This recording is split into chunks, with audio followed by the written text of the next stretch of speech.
This podcast is part of the Planet Broadcasting Network. Visit planetbroadcasting.com for more podcasts from our great mates. Red hot comic book movie news, shooting up your butthole. The Weekly Planet, the Weekly Planet.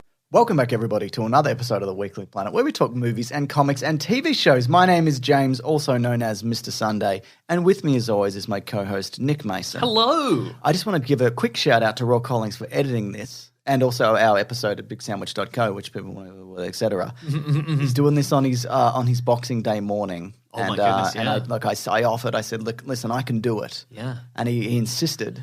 He said, you'll ruin it, James.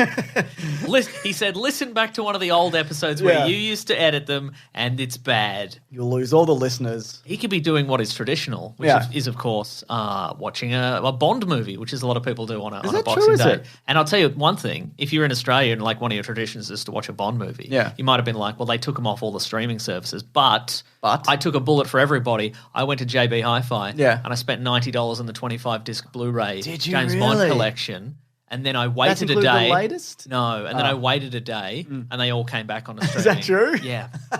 So you're an idiot. I am an idiot. A lot of people don't think that. It was on sale. It's like $3.50 a movie. It's $90 not bad. is pretty good, to be fair. Wow. Yeah. You and your physical media. It'll be the death of you. There'll be an earthquake and all your stuff's going to fall on you, Mason. I'm going to be killed by...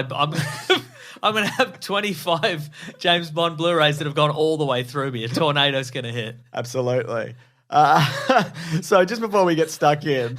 And the coroner will be there and he'll be pulling out the Blu-ray that's right in my head and he'll be like, oh, it's the one where Sean Connery pretends to be Japanese. the worst one. What a way to go. So he's going to hell now. Probably. So this week, we normally do the last episode of the year this week. I mean, and technically this is the last episode of the year, but we are going to come back very early January to do our best and worst of the year. Which will be the last episode of the year. That's right, exactly. We got a permit from the government. We're moving where the end of the year is. Exactly. We applied at the beginning of this year and it's just come through. And they're like, well, no one's ever done this before, but all right, granted. That's right, granted. But we need people's help for that because there's a voting thing that Collins put together where you can vote for all the weird and odd different categories we have. You know, we obviously talk about like best and worst and animated, but we've got a few of our own little awards sprinkled in there. Our silly little award, frivolous little like awards. best hair and most of the game is on, as That's in like a movie that that it plans for sequels that will obviously never happen. I should nominate some stuff for the Find and Replace award, like the most generic script. Absolutely, you can put it in. Yeah. Just a few things up ahead. People will know from last week we put up a Die Hard commentary. We did. You've done a fun little animation. It's all on YouTube for free. Yep, that's right. If people are like, oh, I wouldn't mind some Big Sandwich content for free. Yep, that's all you there. put a little animated thing up there, which is good. That's right. Also, I remembered, I think in this commentary, you say the funniest thing you've ever said. But specifically, I don't remember what it is. I think it's the bit about the... We're talking about RuPaul. I think. Right. Yeah, you really, that got you. You know, as I was saying it, I'm like, this is the best thing I've ever said. Like, genuinely. All right. Nice. Well, people should check that out. If your tradition is not James Bond movies, but in fact Die Hard, get into that. Also, I was on an episode of my friend Lisa's podcast, Reanimates, which is her podcast about Jeffrey Combs, the character actor. We watched an episode of Ultraman from the 90s that he's in. Oh, wonderful. Just wonderful. So heck of a time. You can search for that on all your podcast platforms. He's in The Frighteners also, isn't he? He's in The Frighteners. That's right. Now, this week, we're going to talk about a number of things, including the new Doctor Strange trailer, including the Uncharted trailer, including the Death of the Nile trailer. We've got some DC news in terms of casting. We've got some people coming back where you'd be like, that person's coming back, and I can't even believe that, I reckon. Got some Ghostbusters news, which is my favourite kind of news. We're going to do some information. It's informational. We're going to do some information about how Spider-Man is doing worldwide and rumours for what's next for the Spider-Verse. And then, of course... What's next for the Nightmare Alley-verse? What is happening? Oh, I want to see that, Mason. Let me see it. Too bad you can't. They're cancelling showings. They're putting more showings in No Way Home. Isn't that also Disney? Like, don't Disney own Might that? Be, yeah. It's Guillermo del Toro, but I think it's being put out through... Was it like a 20th century whatever? Yeah, I think it might be Searchlight. Let's just check. Okay. I mean, I said you just. I'll check. Okay, you check. Yeah, I don't have the capacity to check that. I wish you could. No, I wish you had what it takes. Don't know how to do it, but you don't. This is distributed through TSG Entertainment, Double Dare New Productions. Also, I don't know. There's an episode of Double Dare in it. Yeah, apparently. Oh. Wow, what a show! Anyway, and then we're going to talk about Matrix Resurrections, and of course, because it's the end of the year, we're doing Snake Eyes. Let's do Snake Eyes, We've been teasing, we've been japing, and we've been joshing. But we're going to talk about Snake Eyes because we can't talk about the best and worst of the year next week without having. Because maybe it's the best of something, maybe it's the worst of something. I mean, we know because we've already seen it. But anyway. But we got to put our thoughts out here on wax. That's right, and vote for that thing, please.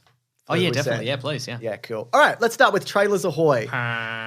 So we got officially, this was the post-credit sequence for Spider-Man No Way Home, which we're not going to spoil. There are time codes if you do want to jump ahead regardless, but this trailer appears at the very end of that movie. And they released it officially. Yeah. I'm not doing a trailer breakdown because it's Christmas, and fuck that. So Doctor Strange in the Multiverse of Madness is what it is. Doctor Strange is having a spot of bother in the multiverse, I think would be more appropriate. Right. Why don't they just make him British? It's too late, obviously. Yeah, I guess it is. Maybe a British version of him will come over. Would that be cool? I've settled into the accent, I think. Yeah, it's fine, whatever. Yeah, you're right. At this point, how many movies has he done? Anyways, we see Scarlet Witch. I've also settled into his hair. I know you go back and forth on his hair. That's bad. But imagine just regular Cumberbatch. Yeah, you'd have to do things to it, obviously. Yeah. You wouldn't just walk in as off the street. That's true. Anyway, Scarlet Witch is in it. We talked mostly about this last week. America is in it. Yes, that's right. Yeah. So who's that? She is some sort of multiversal traveler, I believe. I think that's her power set. I'll look it up while you talk. Great. Mordo is in it, but he's got longer hair now. And that's cool. There's also, did you see there was an action figure revealed of Doctor Strange with a ponytail as well? We're going to get into a whole lot of new hair game going on in this. Middle-aged Doctor Strange divorced dad. That's right. He's got a ponytail and a Pontiac Firebird. And he's also we've also got the evil Doctor Strange, of course, from the What If universe.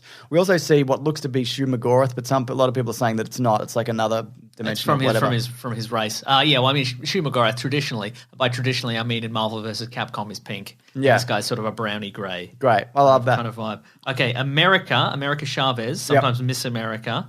Her powers include superhuman strength, speed, longevity, and durability, flight, invulnerability. She can open star portals, produce star blasts, interdimensional travel, and time travel. So how many of those she'll actually have? We don't know, but I would say she can basically kick open holes in reality. So that's probably her number one. And probably in people as well, I reckon. Yeah, probably just a regular Probably kick. Extends to that. Chavez has developed the ability to make an enemy burst into tiny star fragments with a punch. Fuck, that's crazy. Yeah. Don't do that. Unless you have to, obviously. Yeah. Go nuts with it Unless if you need to. Go absolutely nuts. Because she kind of just looks like a Captain America kind of. Yeah, just a apprentice or something. Yes, a real Captain America stand. She's got that denim jacket with the star on the back.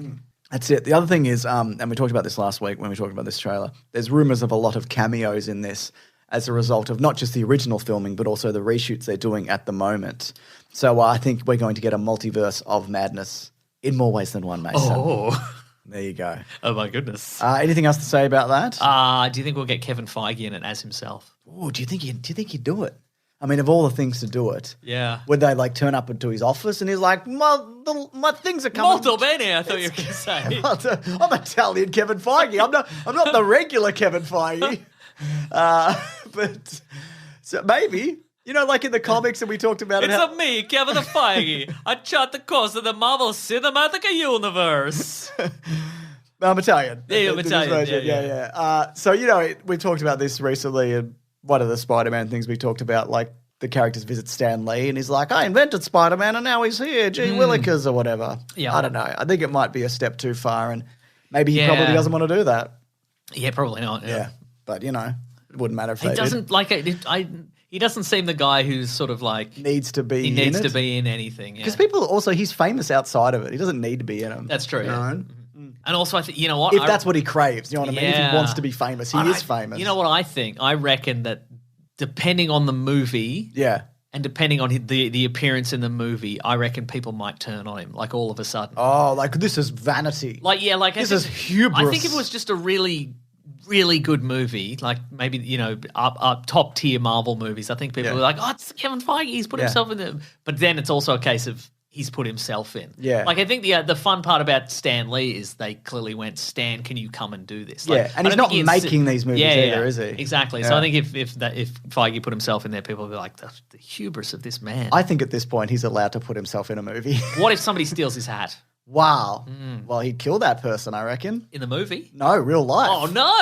And if it was suggested as a scene, say if somebody suggested it on a podcast, he might kill that person. Just for talking about it. Yeah, that's right. So there you go. We also got, if there's nothing else to say, because I don't really have much else to say. Looks pretty solid. Looks exciting. I think there's so much in this. Yeah. And this is just like...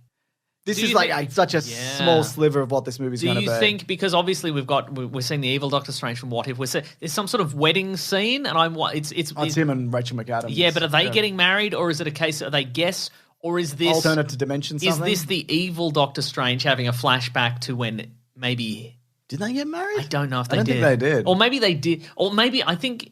I mean, it's possible there was one of the parallel universes where they did get. I don't think it's in the show, but I mean, it's possible they got married and then she inevitably died again. So maybe that's one of them.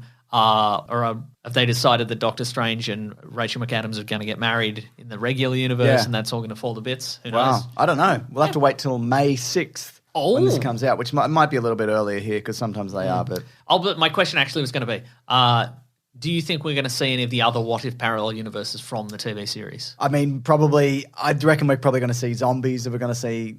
Like, you'd have to make them obvious. You know what I mean? Especially if it's a glimpse. Yeah. Because if you jump over to the What If reality where, Iron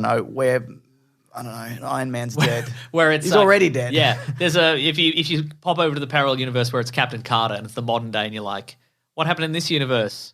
I mean, we have nothing to compare it to because we're in this universe. We don't know. Look around. Can you see anything? Yeah. What do you mean specifically? Yeah. What do you notice that's different? Yeah. Yeah. Anyways, let's talk about the next trailer, Uncharted, or I like to call it Uncharted Who Farted this goddamn adaptation out. Nice. It looks all right, I guess. But also, it's the whole movie, isn't it? It really is. Sony back to their own old tricks. If you're like, oh, maybe Uncharted trailer, haven't heard about this, maybe I'll check it out, and you want to watch the movie, just don't. Yeah. It's every action set piece from the movie. In order, it seems. It looks like the end credits kind of, not even end credits, the end scene where somebody maybe has a mustache. Yeah. There's even, I mean, and it's all the characters meeting. Yep. And then they're having some sort of misunderstanding, and then there's action, and then they're meeting more characters, and then there's a treasure. They've got to find the whatever, don't they?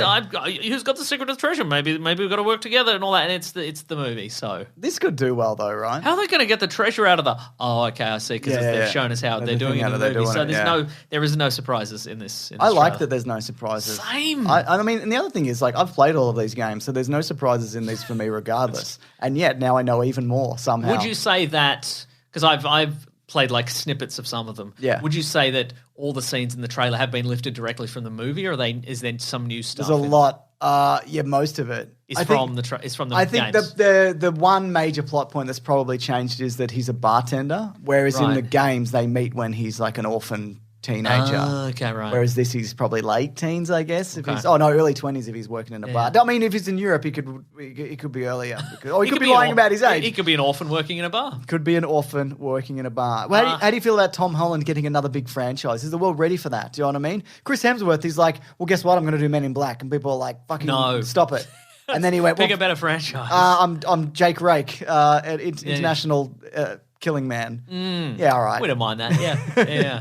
Sure, why not give him he can be Spider-Man. He can be this guy. He can be Fred Astaire. Yeah. He's got one more. The Mind Snake Boy. He's allowed 4. No, he's allowed 5. He's allowed 5. Okay. He can be the head of 5 major franchises, I think. So he's got 1 left. Okay. Surprises Tom Holland. Please. Isn't it fascinating though that we live in a world where if you're reviewing a movie and you go, oh, this movie's got a pretty good car chase in it. People are like, spoilers, no. But the trailers can also be like, here's everything that happens in this movie. But if we were like, I feel like if we were to review this movie and go, Wahlberg's got a pretty funny line at the start where he says this, people would be like, oh, spoilers. Spoilers. It is, it's a strange, choice. Not strange. It just feels very old school Sony. You would have thought from off the back of Spider-Man, like them revealing not nothing, but a lot of nothing that, they could hide something in this. I mean, maybe there's some surprise. There isn't.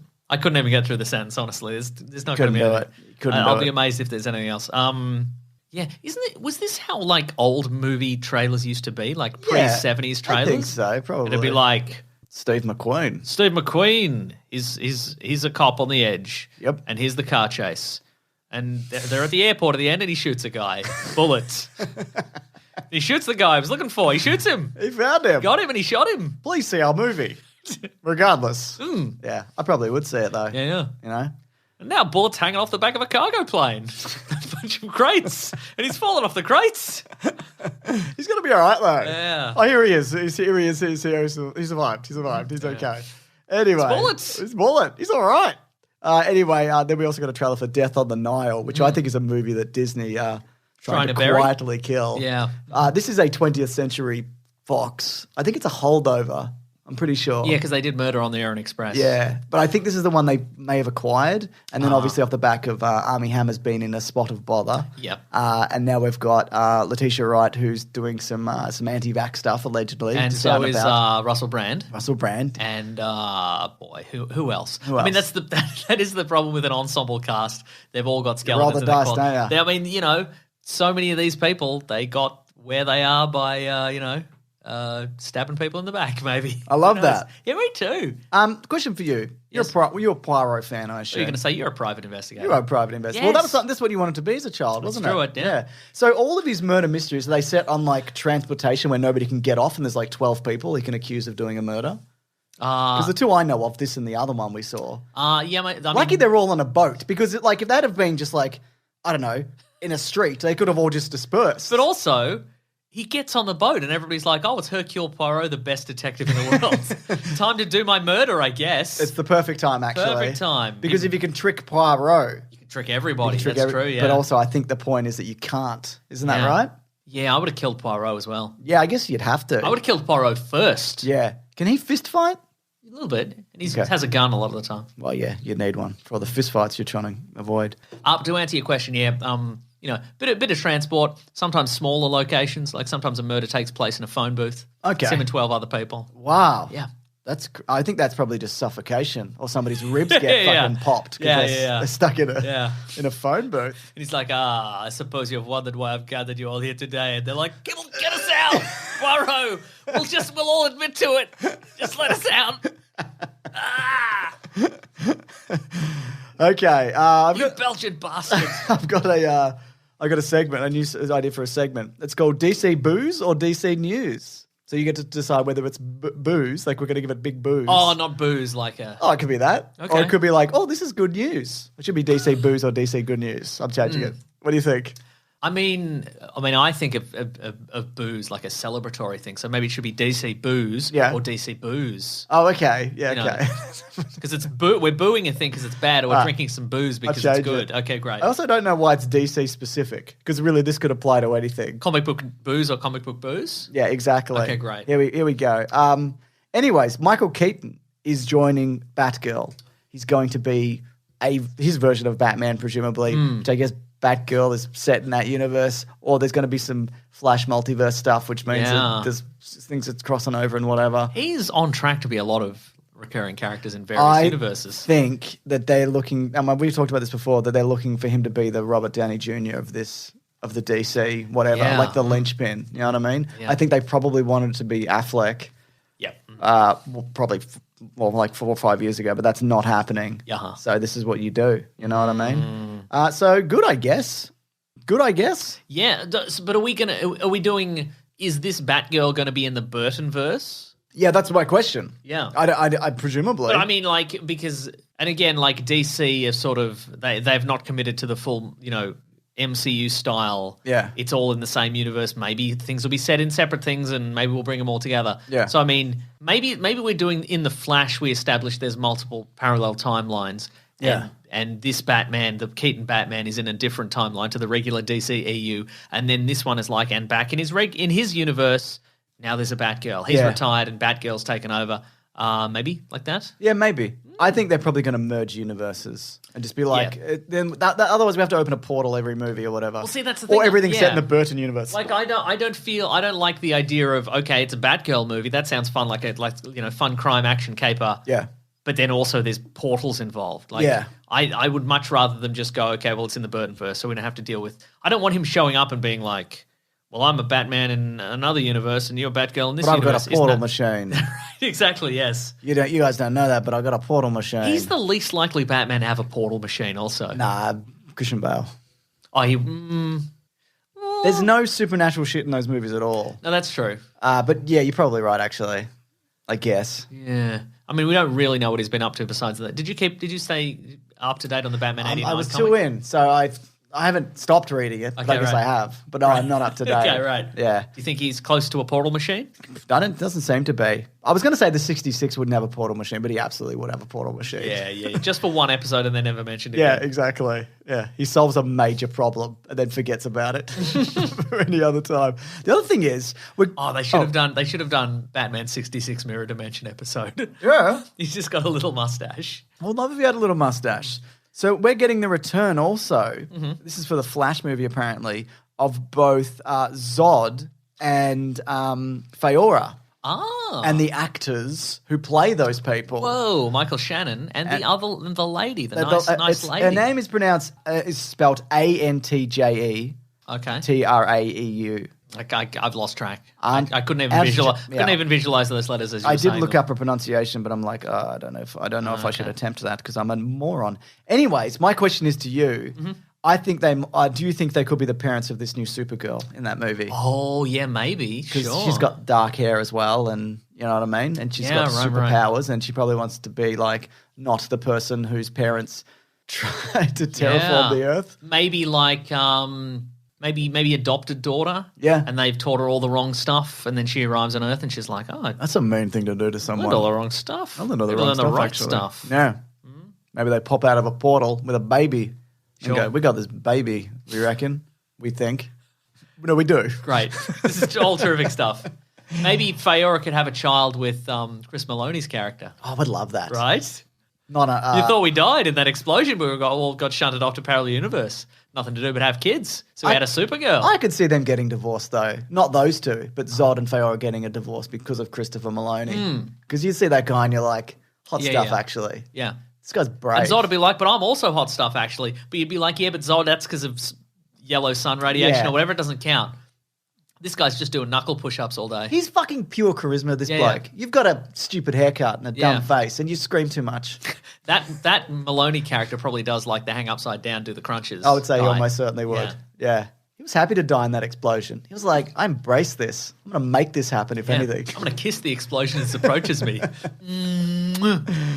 It seems as if, though, the DC are just bringing back anyone and everyone except Henry Cavill for some reason. Real slap in the face to Cavill. But what's going on? He's repeatedly said that he would definitely come back. He's always talking about it. He's a good part. He's the right choice. Maybe he's in it. You know what I mean? It might also be a secret that he's in it. You know? But I feel also... They brought back Ezra Miller. He choked a woman. Yeah. And then I'll bring back Henry Cavill. The thing about Cavill also is that, and I think you might be right, because he could have been in, if they wanted him to be in Shazam, he could have been in Shazam. He could have maybe it was a scheduling Maybe it's a scheduling problem, Yeah. Wild, right? Yeah. I mean, but also he's doing The Witcher. He's done 2 seasons of that. There's probably another couple on the way. Yeah. There's big posters for that around Melbourne, and they all say, Destiny is a beast. And every time I see it, my brain goes, Destiny is a beast. And a seafood soup is a bisque. Is that true? Yeah. Wow, that's great. It's good to learn. I've never had a seafood soup, and I'm not interested, quite frankly. Unless you're getting it from a place like on the water. I'm aware of your attitude towards seafood, yes. You got to do it properly, Mason. No, I just go nuts with whatever. Just a big seafood stick. You're going to fart so hard you'll die. Mason. It's not a good idea. I don't really endorse seafood sticks. I don't think they're good. Okay, fair enough. Oh, I'll do like a fish stick any day of the week. That's like a frozen fish stick because it's safe. Oh, fish stick, yeah, sure. Yeah, but I'm talking like... Crab stick, no. Yeah, I don't know. I mean, like if you're going to get seafood like a pub, what are you doing? And unless it's like a piece of flake or fish. If you're like, I'm going to try this weird fucking crayfish or whatever, it's like, don't do it. This is your local pub. You'll fart yourself to death. Anyways... What was I going to say? But if you fart yourself to death in less than 30 minutes, you get it for free. So they put you up on the wall. On the wall. Yeah. Terrific stuff. I was going to say something else about Henry Cavill and Superman. Oh, yeah. Well, I think Warner Brothers are afraid of Superman. They think that he's boring and won't sell. Yeah. So they do anything else but at this point, you know? Yeah. The tried and true. More Batman stuff forever. More Batman stuff and everybody who knows Superman but not Superman, it turns out. Anyways. Do they think, though, that Supergirl is more interesting than Superman? No, or do you think it's just a different demographic? It's that and like it's in a Flash movie with Batman, so they can do it. Yeah. Okay. Do you think Henry Cavill wants to be like a minor player in a Flash movie with Batman in it? No. I mean, probably actually. Maybe probably. He's doing a TV show, isn't he? Oh, yeah.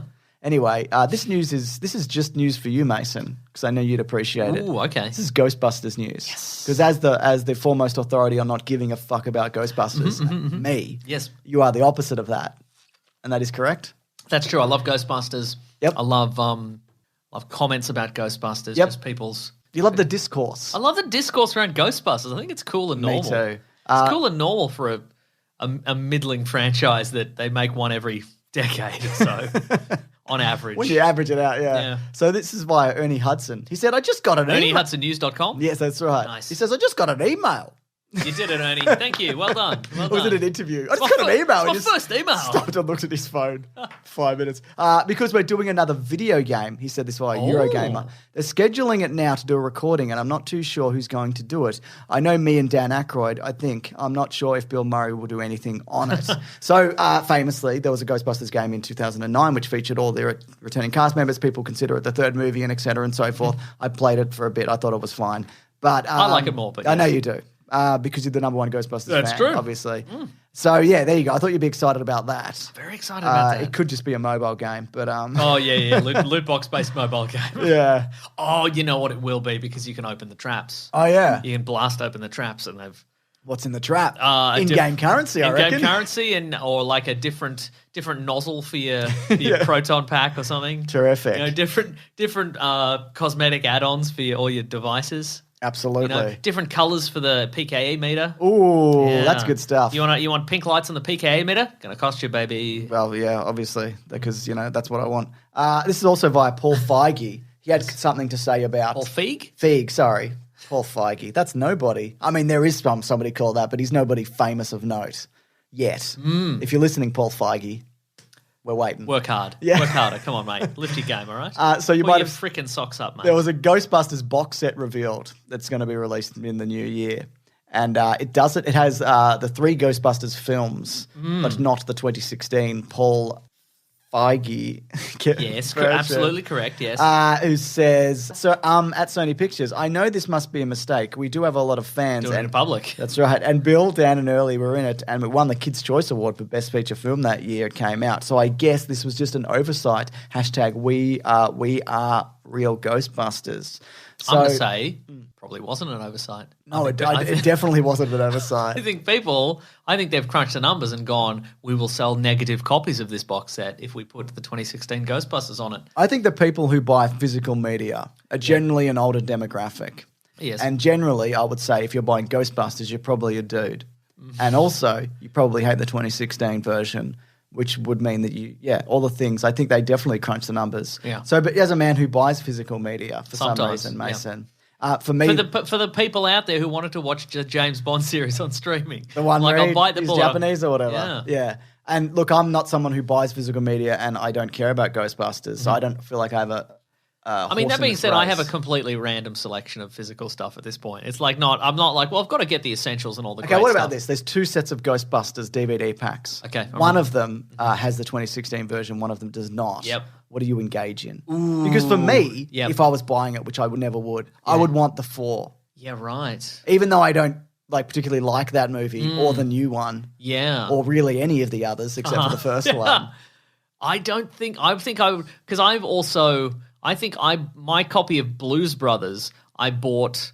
It was more expensive than buying the double pack of Blues Brothers and Blues Brothers 2000. That's how they fucking get. So I just bought the first one. I think I would buy Ghostbusters Original and Ghostbusters Afterlife individually, as opposed to the 3-pack or the 4-pack. Yeah, interesting. I think I would skip 2. Having we recently rewatched them all. Yeah, I would skip 2 and Ghostbusters 2016. I think I can't see myself ever rewatching any of those movies. But Sure, yeah, also I that, agree, those two in the middle, I Yeah. definitely wouldn't. But I think I said this to you off air. What they should do is they should release it in the pack should be 2 segments. It should be broken into 2, and it should be Ghostbusters, Ghostbusters 2, Ghostbusters Afterlife, like a little break, and Ghostbusters 2016, and then like a half a dozen like empty slots for Ghostbusters 2016 sequels and spin-offs. Like terrific. upcoming, folks. Get ready for it. Yeah. I think the way they could do this also was if they put in like a comic, which is the universes combined. The IDW comic where they because team people up. like that also, don't they? Mm-hmm. But also, I don't even know why I put this in. This time though, this is important to let people know. Spoilers for No Way Home because I have to spoil it for this segment particularly. But there are time codes below, as people might know if you do want to skip ahead.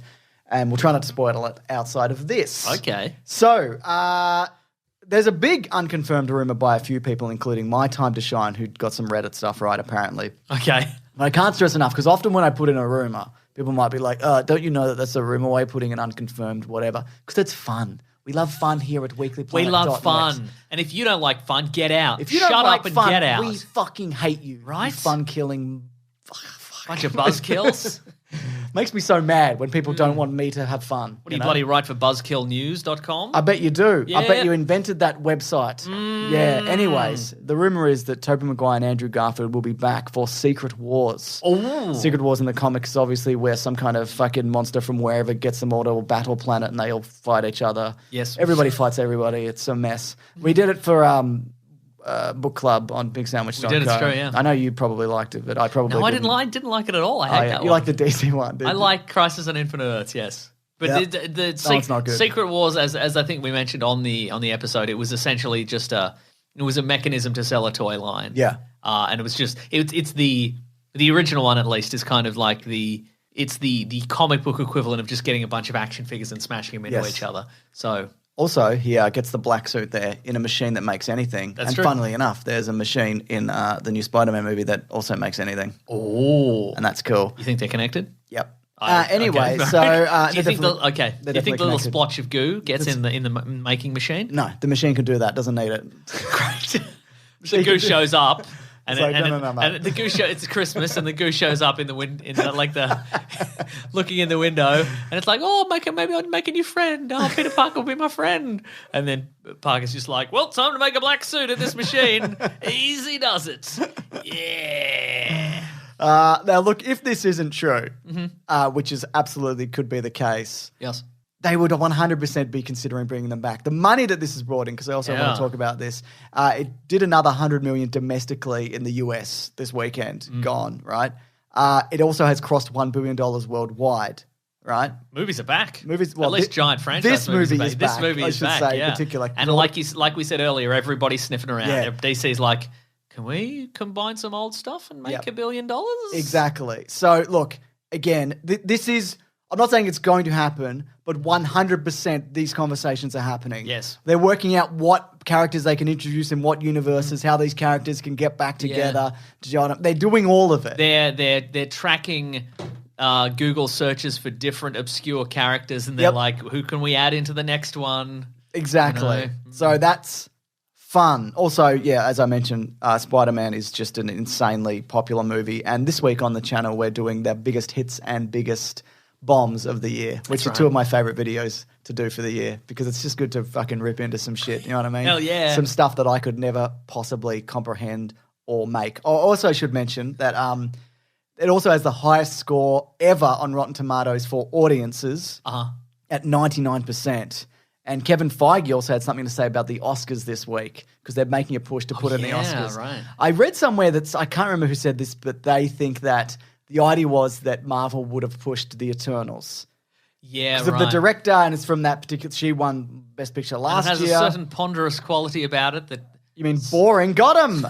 It's that some people are saying is deep. Yeah. Yeah, you're right. But also, I mean, we sort of have drifted from Oscar contenders of decades past, where like Jaws exactly is was a huge blockbuster, and people and Jaws was, I guess, the first big sort of people-pleasing blockbuster in that sort of way, right? Every movie before that was like a very slow car chase. It's bullets. And then someone got shot at the airport at the end. That's right. Yeah, well, I've got a quote here from Kevin Feige because he's basically saying what you're saying. He says, I agree with Nick Mason. Thanks, Kevin. I hate him, but I have to, the worst guy made a great point. Feelings mutual, you dumb, bald bitch. Put another hat on, idiot. Think about the artistry that goes into storytelling that connects with a wide range of people on a very emotional level. This is to the Hollywood Reporter. It's a good thing when people are in the theatre and they stand up and cheer. It's a good thing when people are wiping tears because they're thinking on back to the last 20 years of moviegoing and what it's meant to them. That, to me, is a very good thing. The sort of thing the Academy was founded back in the day to recognise. And I think, I think maybe we were probably too nitpicky on that movie in our review because I genuinely thought it was great. I had a really fun time with it, and we probably also said that. I maintain I have a bit. I had a lot of fun with it, but also I also enjoy picking stuff apart for a bit of fun. Those two things to me, because I'm broken, they're not separate. Not mutually exclusive. You know what I mean? Yeah. Like, I like the movie Old. I think it's terrific. But anyways, my point is, I guess, first of all, awards don't mean anything. Who cares? But why shouldn't this be up there? Yeah.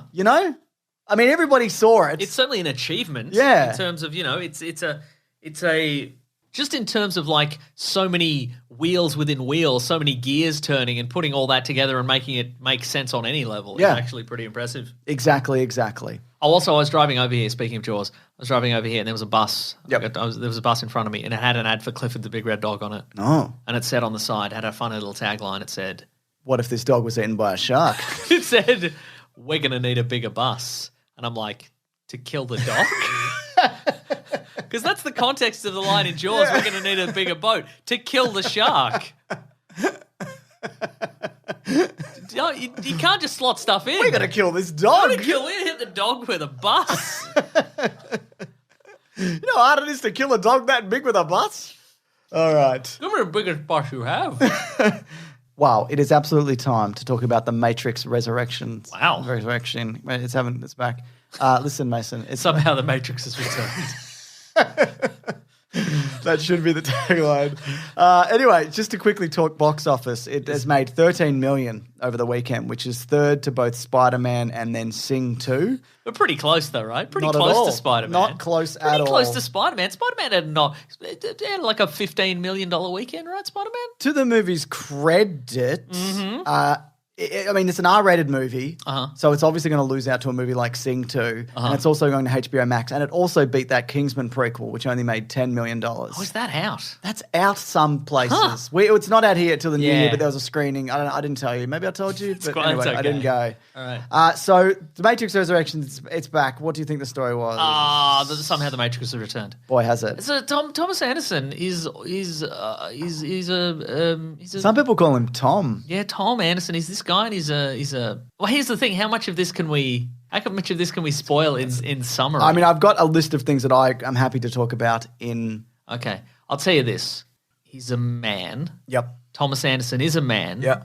Let's talk about things like we can say from the trailers, because for example, you know that it's probably the same Neo. And you know that he also gets out because you see him come out of the pod in the whatever. Oh yeah, that's true. So in the trailers. So I think there's things that we can talk about. Look, I'm going to say what the man's job is at the start of this movie, and I'm going to see if people get mad at that because it's a spoiler. Thomas Anderson in this movie is a man. He has some troubled mental health issues. Yep. He has some mental health issues earlier in his life. It's because he's in the Matrix, though. Well, because he's in the. But anyway, he has trouble distinguishing fantasy from reality, probably because he's in the Matrix. Probably. And so in his life, he chooses. He takes those concepts that he thought of and he turns them into an online game. I think it's just a game. Just a game called The Matrix. But it looks like the first movie. Like the first movie. Sometimes. So this was So when was this movie? We'll get into it. When was this movie? When was this game released? It said 20 years prior. Okay. But was it? Because what is it? Was it an FMV game? Was it Night Trap? Well, I think the idea is that the society that within the Matrix has characters and graphical capabilities which are indistinguishable from reality. Yeah. And so that's the story. And then he's like, "Am I in the fucking Matrix? Is this real? Is this really the Matrix doing a Matrix on me? I'm going to do a Matrix right back, I reckon. I've got new push powers. Do you see those in the trailer? Yeah. Yeah. I've come out of a pod and I'm spitting chips. Yes. You know? So this time around, only one of the Wachowskis has returned. Lana Wachowski. Wachowski. Lily Wachowski was just like, I'm exhausted. I don't want to do this. Yeah. I've just been doing Sense8. We've just been doing movies that bombed since the mid-2000s, even if some of them are quite good. And we've talked about this before as well, and our friend Hollywood Pete mentioned this, that this is probably the only movie that Warner Brothers would let the Wachowskis do at this point. Yeah. I'd imagine. So on this kind of scale. Yeah. And there's also like allusions to in this movie that some of this somebody is like... might be in the Matrix. Somebody might be in the Matrix, but also some of this is a subtle dig, or not so subtle dig, I would say, at Warner Brothers, who it seems as if I'm reading this correctly, we're going to make a Matrix movie regardless of whether or not any of the original people were involved. And it's pretty much said in this that's what's going. And they name Warner Brothers. Would you have liked to have seen that? What, another version of this? A completely fresh take on The Matrix, but nobody's involved. Neither of the Wachowskis. Keanu's not involved. Carrie-Anne Moss is not involved. I mean, I don't think that's... like a fresh reboot, because this is a reboot of sorts. Yeah. Reboot, because of The Matrix, but it is also a sequel to all three of the originals. Yes. And there are, as I understand it, there are no plans for another. This isn't the start of a trilogy. It's absolutely the start of a trilogy. You think so? I mean, I don't know whether they'll get it. I don't think they You don't think the end of this movie is not like the start of No, it something? is, but I don't think this will do well enough to... No, that I agree with. But what I'm saying is this is a clear attempt at making more of these. Yeah. Right? Anyways, I guess to sum up my feelings, I think there's a lot of very interesting concepts at work in this, which also build off a lot of the things that are previously not only in the movies but also the Animatrix, which we looked at recently for Caravan of Garbage. And I think like everybody who's returning is good. I think there's one particular new character which is good, but I think then there's some other inclusions which I did not care for, quite frankly. A lot of people, and I agree with, I think the action it's very like run of the mill. Well, apparently... Yeah, the original fight choreographer.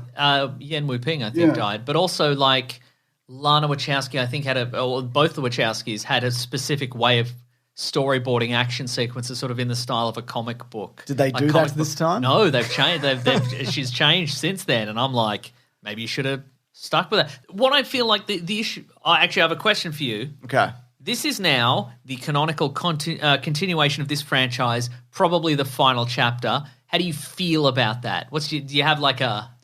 Well, I think in terms of it being like a soft reboot, then that's bad because it does leave a lot of things kind of open-ended.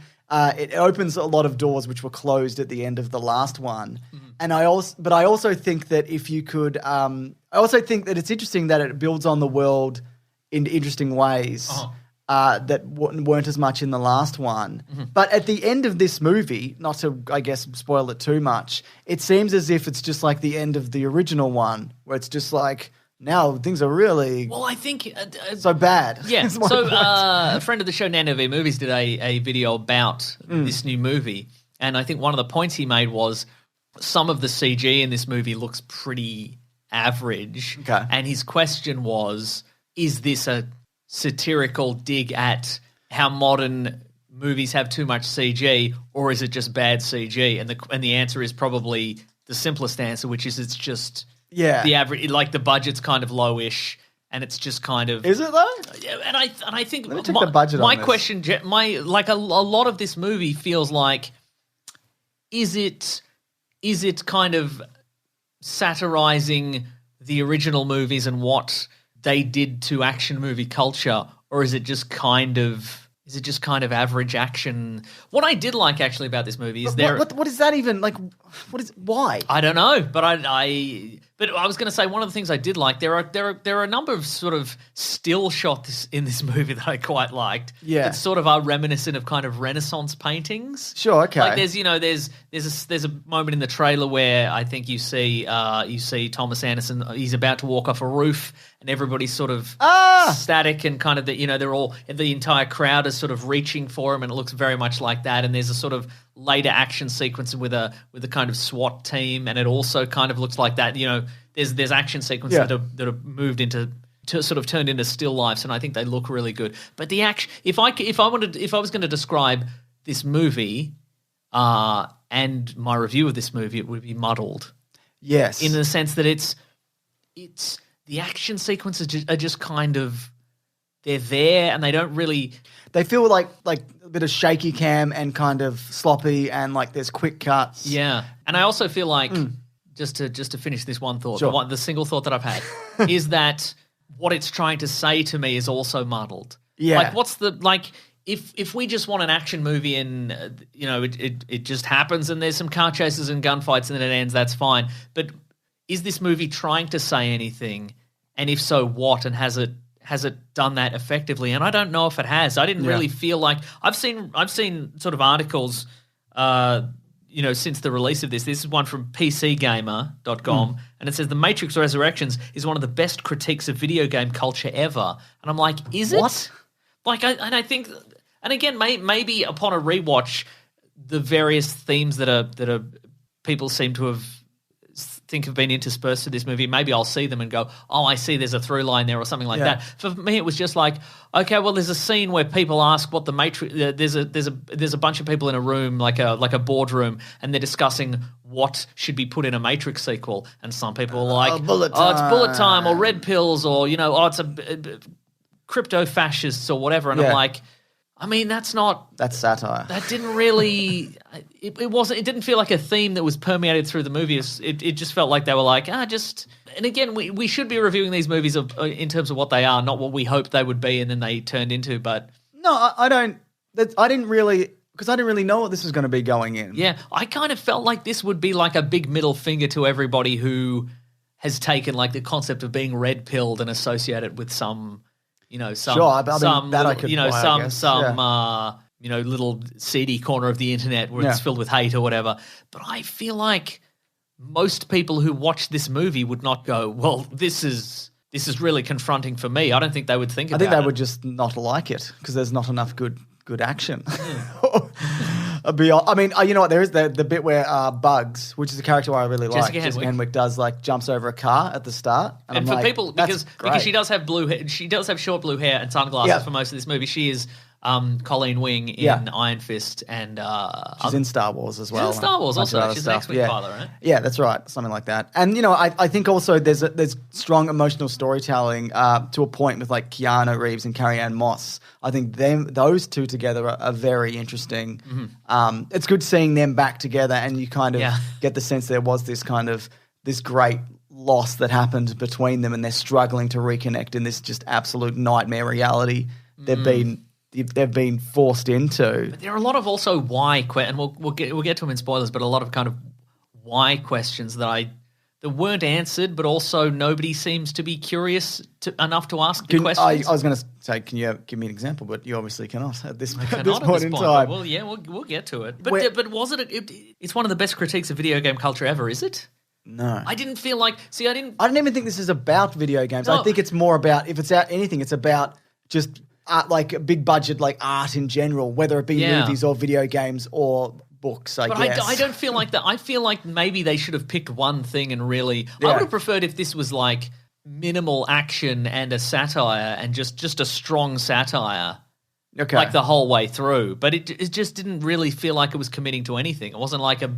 Like I guess you're right in the largest possible sense. In the broadest possible sense, it was about just art versus commercialism. Yeah. But is it even really about that? I mean, I don't know. Yeah. I have had this for some imagery. Mm-hmm. So Bugs, the character is named after Bugs Bunny. Oh yes. And she is one of the characters who discovers early on who Neo is, or who she thinks is Neo at the very least. Mm-hmm. And she is also, I guess, could be envisioned as like a stand-in for Warner Brothers, as in Bugs Bunny, like dragging Neo back into this franchise. A la Space Jam. She Space Jams him, essentially.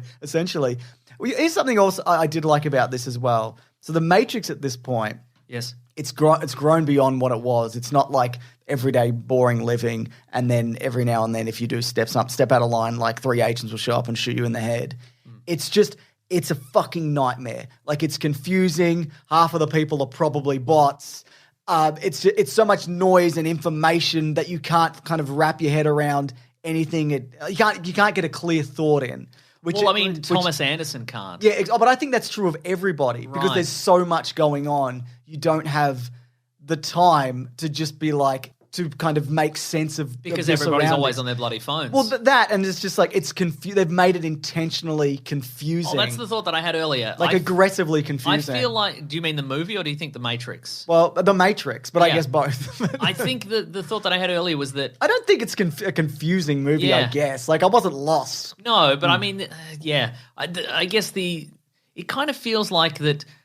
Thomas Anderson is in control of a video game called The Matrix, just because everybody thought people were like, what if it was a movie? Yeah, but they went bit on the nose. Let's just say it's a video game. Yeah, but I also to be honest, I don't even hate that idea that if you had this guy and he was the one and he could ruin everything, and you wanted to kind of keep him around for whatever reason, then the way that you would do that is you'd give him all the information so that if he ever comes to that conclusion that he's in the Matrix, you could just tell him, oh, you mean like that video game that you invented? You know, I think that's an interesting idea because you would second guess yourself, which he obviously is doing for a big part of this movie. I don't think that is a terrible concept. Right. So, but what you're saying is what this movie is about is like we're in a world with too much information. It's like one of the things it's about. And they've built this Matrix to overload us all with information. Like if we're in the Matrix, we're not going to think about the Matrix because we've got too much else going on. And they told us also that about the Matrix. Sure, so you can't ever tell somebody that you think you're in the Matrix. Yeah, but I also think that there's like another idea that I thought was interesting was that there is, and this is in the Animatrix, there has been splintering factions of the machines, and we get like glimpses of that after the last movies. The machines turned on each other for survival, and obviously with different conflicting ideas of how to move forward. Like there was a time of peace, and then things kicked off again, which I think is also we saw in the online video game, and that idea that then some of those machines splintered off even further and are working again with humans. And they're able to create like a different and newer kind of resistance. And those machines or programs can now be recognized as their own form of life. Yeah. And the humans themselves have recognized that, whereas in the past that wouldn't have been the case. And we saw even glimpses of that in the movie where you see programs that are just like, I fucking hate this and I don't want to be part of it, and yet I'm trapped in this thing. Yeah. And so I just thought like that as a concept was a really strong idea. And it's not just all like anti-machine. Humanity has reached the point where they can see the grey area in all of this. Yeah. Do you think this movie might have been better served by being a TV series? Maybe, yeah. I think this movie needed more space to flesh out some of this stuff. Yeah. I feel like the idea of like Thomas Anderson, he created this. He couldn't distinguish reality and fantasy, and then he created this game, and it is the Matrix. And maybe he really was in the Matrix, like that sort of level of confusion. Yeah, I feel like it could have been.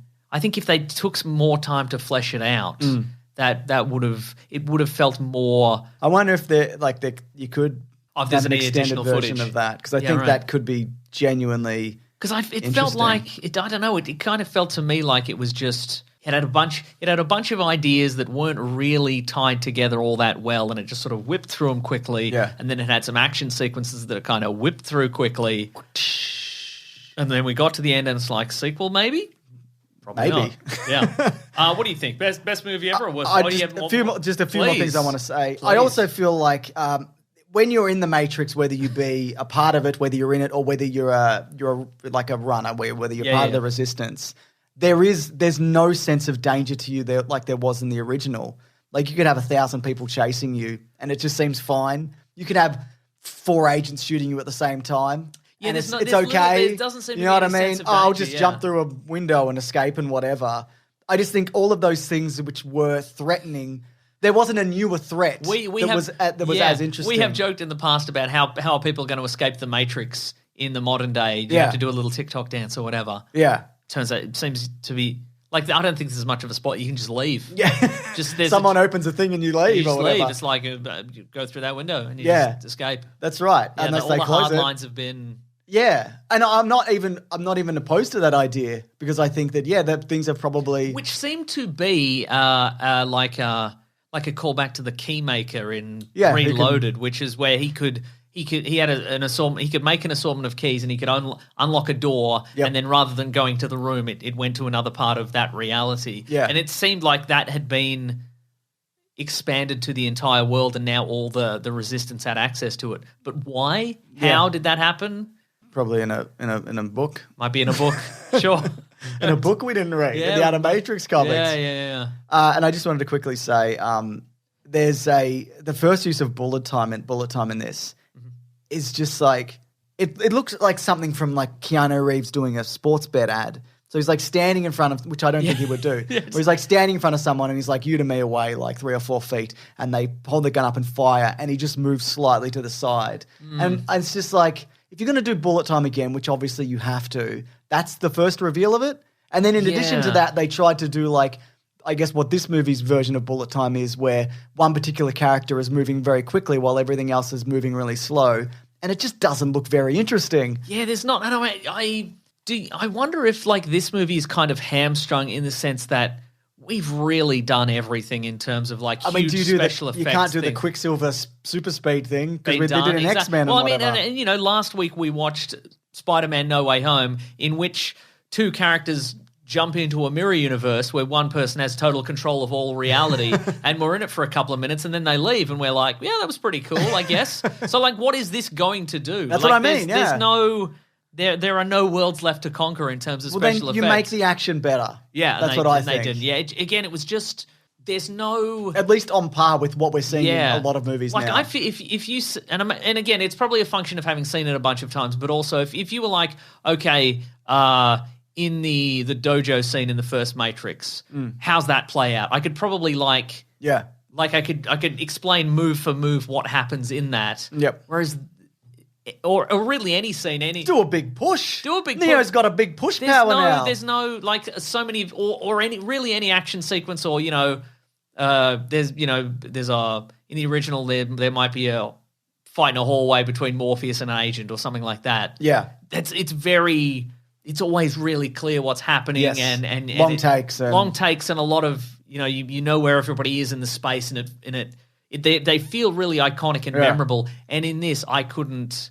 There's a scene where some of the rebels fight an opposing team in a sort of an abandoned building kind of thing, and it's just sort of muddled. They're all just sort of I wonder swinging whether and punching. It was edited down, and that was from something better. I don't know. I mean, it doesn't seem to have been, but I don't. Maybe there's like 2.5 movies worth of stuff here that they whittled down. But there's it's in the trailer. There's a scene on a train. Yep. And then again, it is just sort of. Some of it looks kind of nice, but a lot of it is just sort of running and shooting. And also I'm like, if you were to tell me that some of the new Resistance characters outside of Bugs died, or say didn't, I couldn't tell you whether that is true or not true. Whereas if you think back to the other movies, I know all the Resistance characters, if not by name, by look at the very least. Yeah. And I aside from Bugs, I don't know. Yeah. There's maybe a guy and a couple of girls, and maybe, and 2 guys and a girl and a pizza place. Yes. Anyways, this in summary for the non-spoiler section, I think a lot of the new ideas are strong, like genuinely. Yeah. But I think the action is pedestrian and the ending is whatever. So for me, this is like, I think there are so many really interesting ideas in this. Yeah. I just think it really, but in every other aspect, it falls short. I feel. And I couldn't even say that leaving it, I was like, that was bad, I hated it. Because I didn't. I just think it's the worst one that they've made by quite a lot. But then again, maybe in, 15 years I come back to this like I did with the sequels. And I'm like, there's actually more here than I initially thought. Yeah, I wonder about that also. But I can't even point to a scene, though. But I can't point to a scene, though, where I could go, even when I didn't like Reloaded, I'd be like, well, the highway chase is incredible. Yeah. I point to the bit where they flip over the car. Right at the start, yeah. Which was cool, but like... We've seen people flip over cars all the time. Sometimes we see people flip cars over themselves. Yeah, that's right. So, yeah, I don't know. I think it just never felt like it was...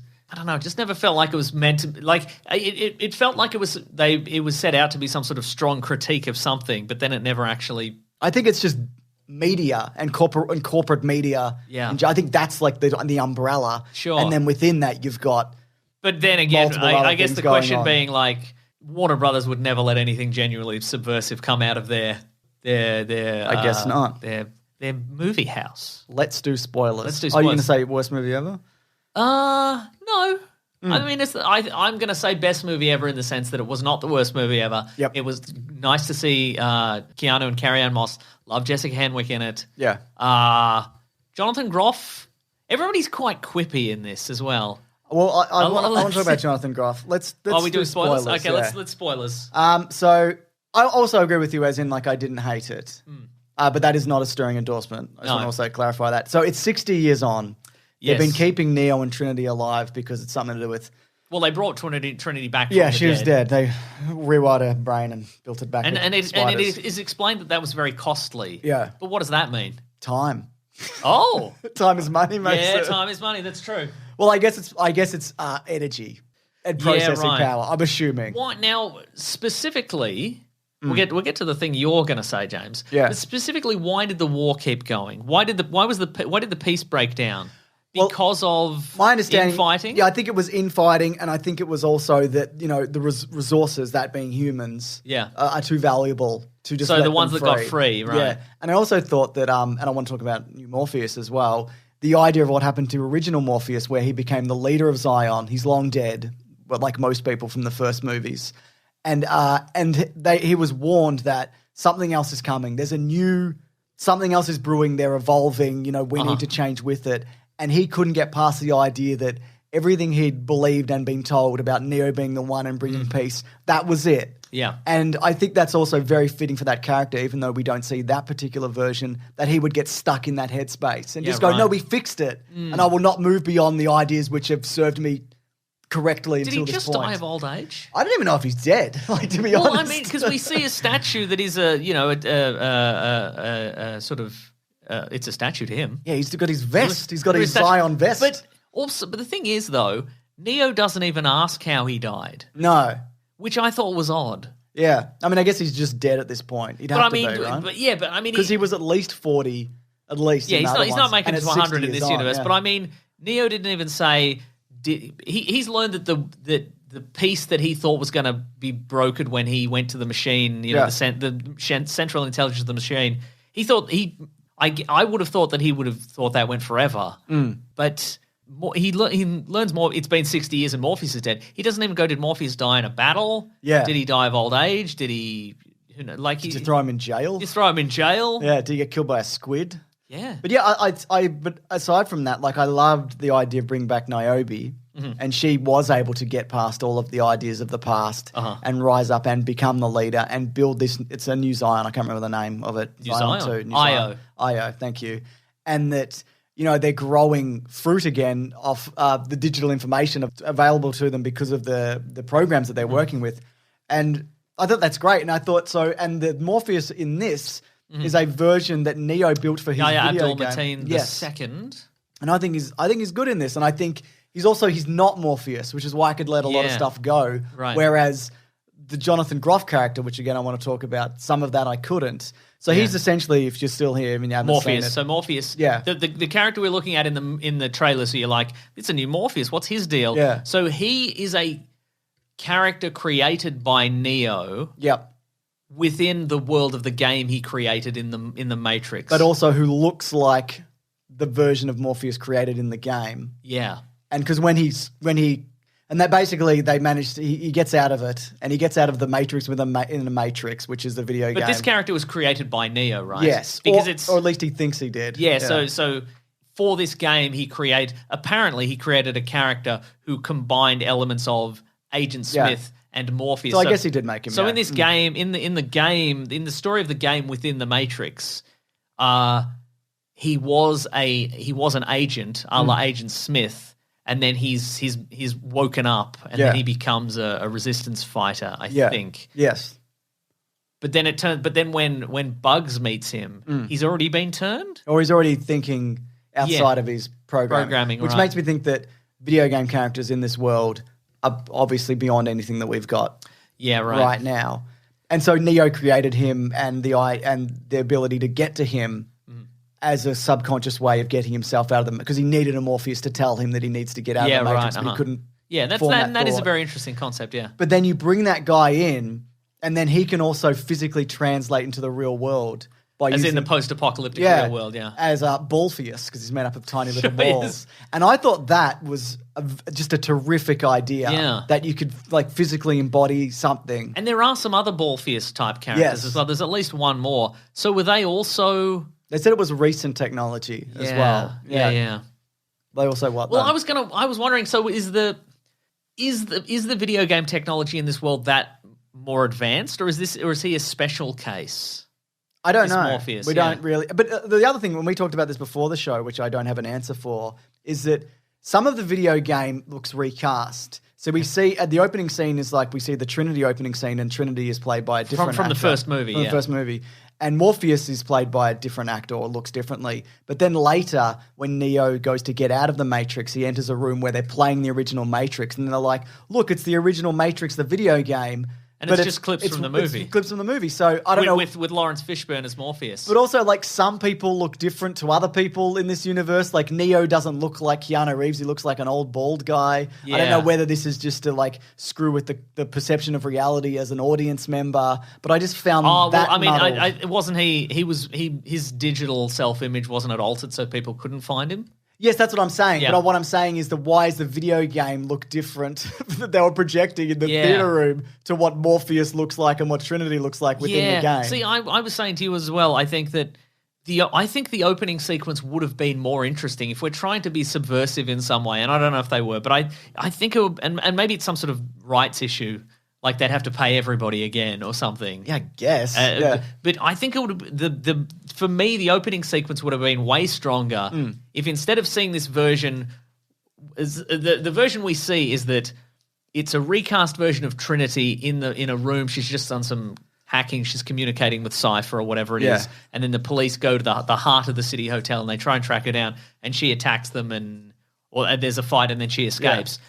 In this version, it's a recast version of Trinity, who I don't think we see again. No. Being pursued by different agents, including Ballpheus. Yeah. And then she doesn't escape. She is sort of knocked to the ground and they sort of surround her. Yeah. And then the action continues with Bugs.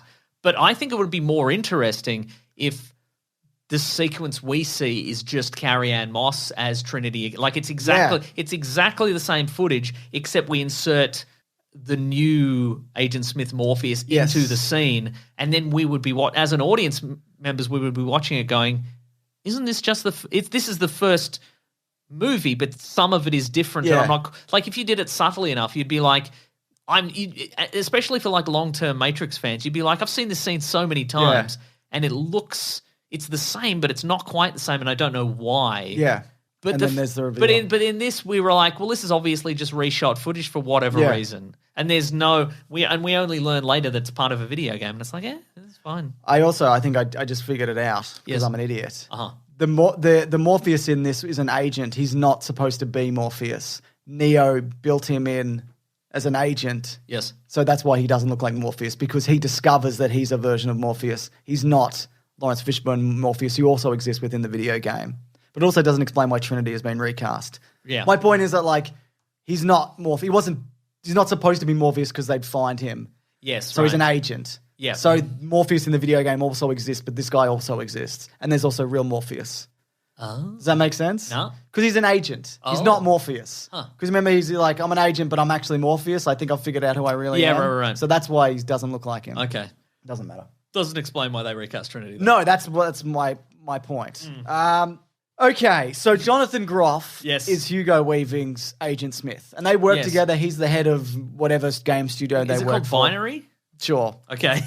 But I think this would have worked so much better if they got Hugo Weaving back and had those two characters who you've seen beat each other to death. And they just have an awkward work relationship. And they're just working together. Yeah. But otherwise it's just like, oh, he's Agent Smith, is he? And he's got a certain, like, Jonathan Groff, I think, is he a musical guy? Yeah, he's in Hamilton and he's in Mindhunter. He's terrific. Oh, yeah, of course. He's he's Mr. Mindhunter. He's Ford Escort or whatever his name is. Yeah. Holden Ford. There it is. But yeah, he's got that sort of glossy... Yeah. He can do that sort of glossy kind of... He's emotionless, but he's also insane. Like, I think that look works for him. But again, it's a guy we've never met before, and he's supposed to have this deep past with Neo. Yeah. It Again, but I mean, And he's also, like, not aware what's going on initially because they're keeping him alive, I guess, for the same reason they're keeping Neo alive because, they're getting some use out of him, I guess, because he, something to do with processing power probably. I don't know. Yeah. Mm-hmm. Yeah. But you're right. But again, like, with a lot of Hollywood stuff, it could just very well be Hugo Weaving was busy or he was stuck in Australia while they were filming in San Francisco or Canada or whatever was going on, So I thought that was... Yeah, and just like... But, but it also doesn't rule out... You record all his audio in... I mean, we've just seen that Unreal demo. Yeah. You put him... If you put him in the shadows and you had Hugo Weaving record all his audio in his house in Sydney or whatever... Get away with it? Yeah, I think he could get away with it. Just use old footage of Agent Smith and sort of... Yeah.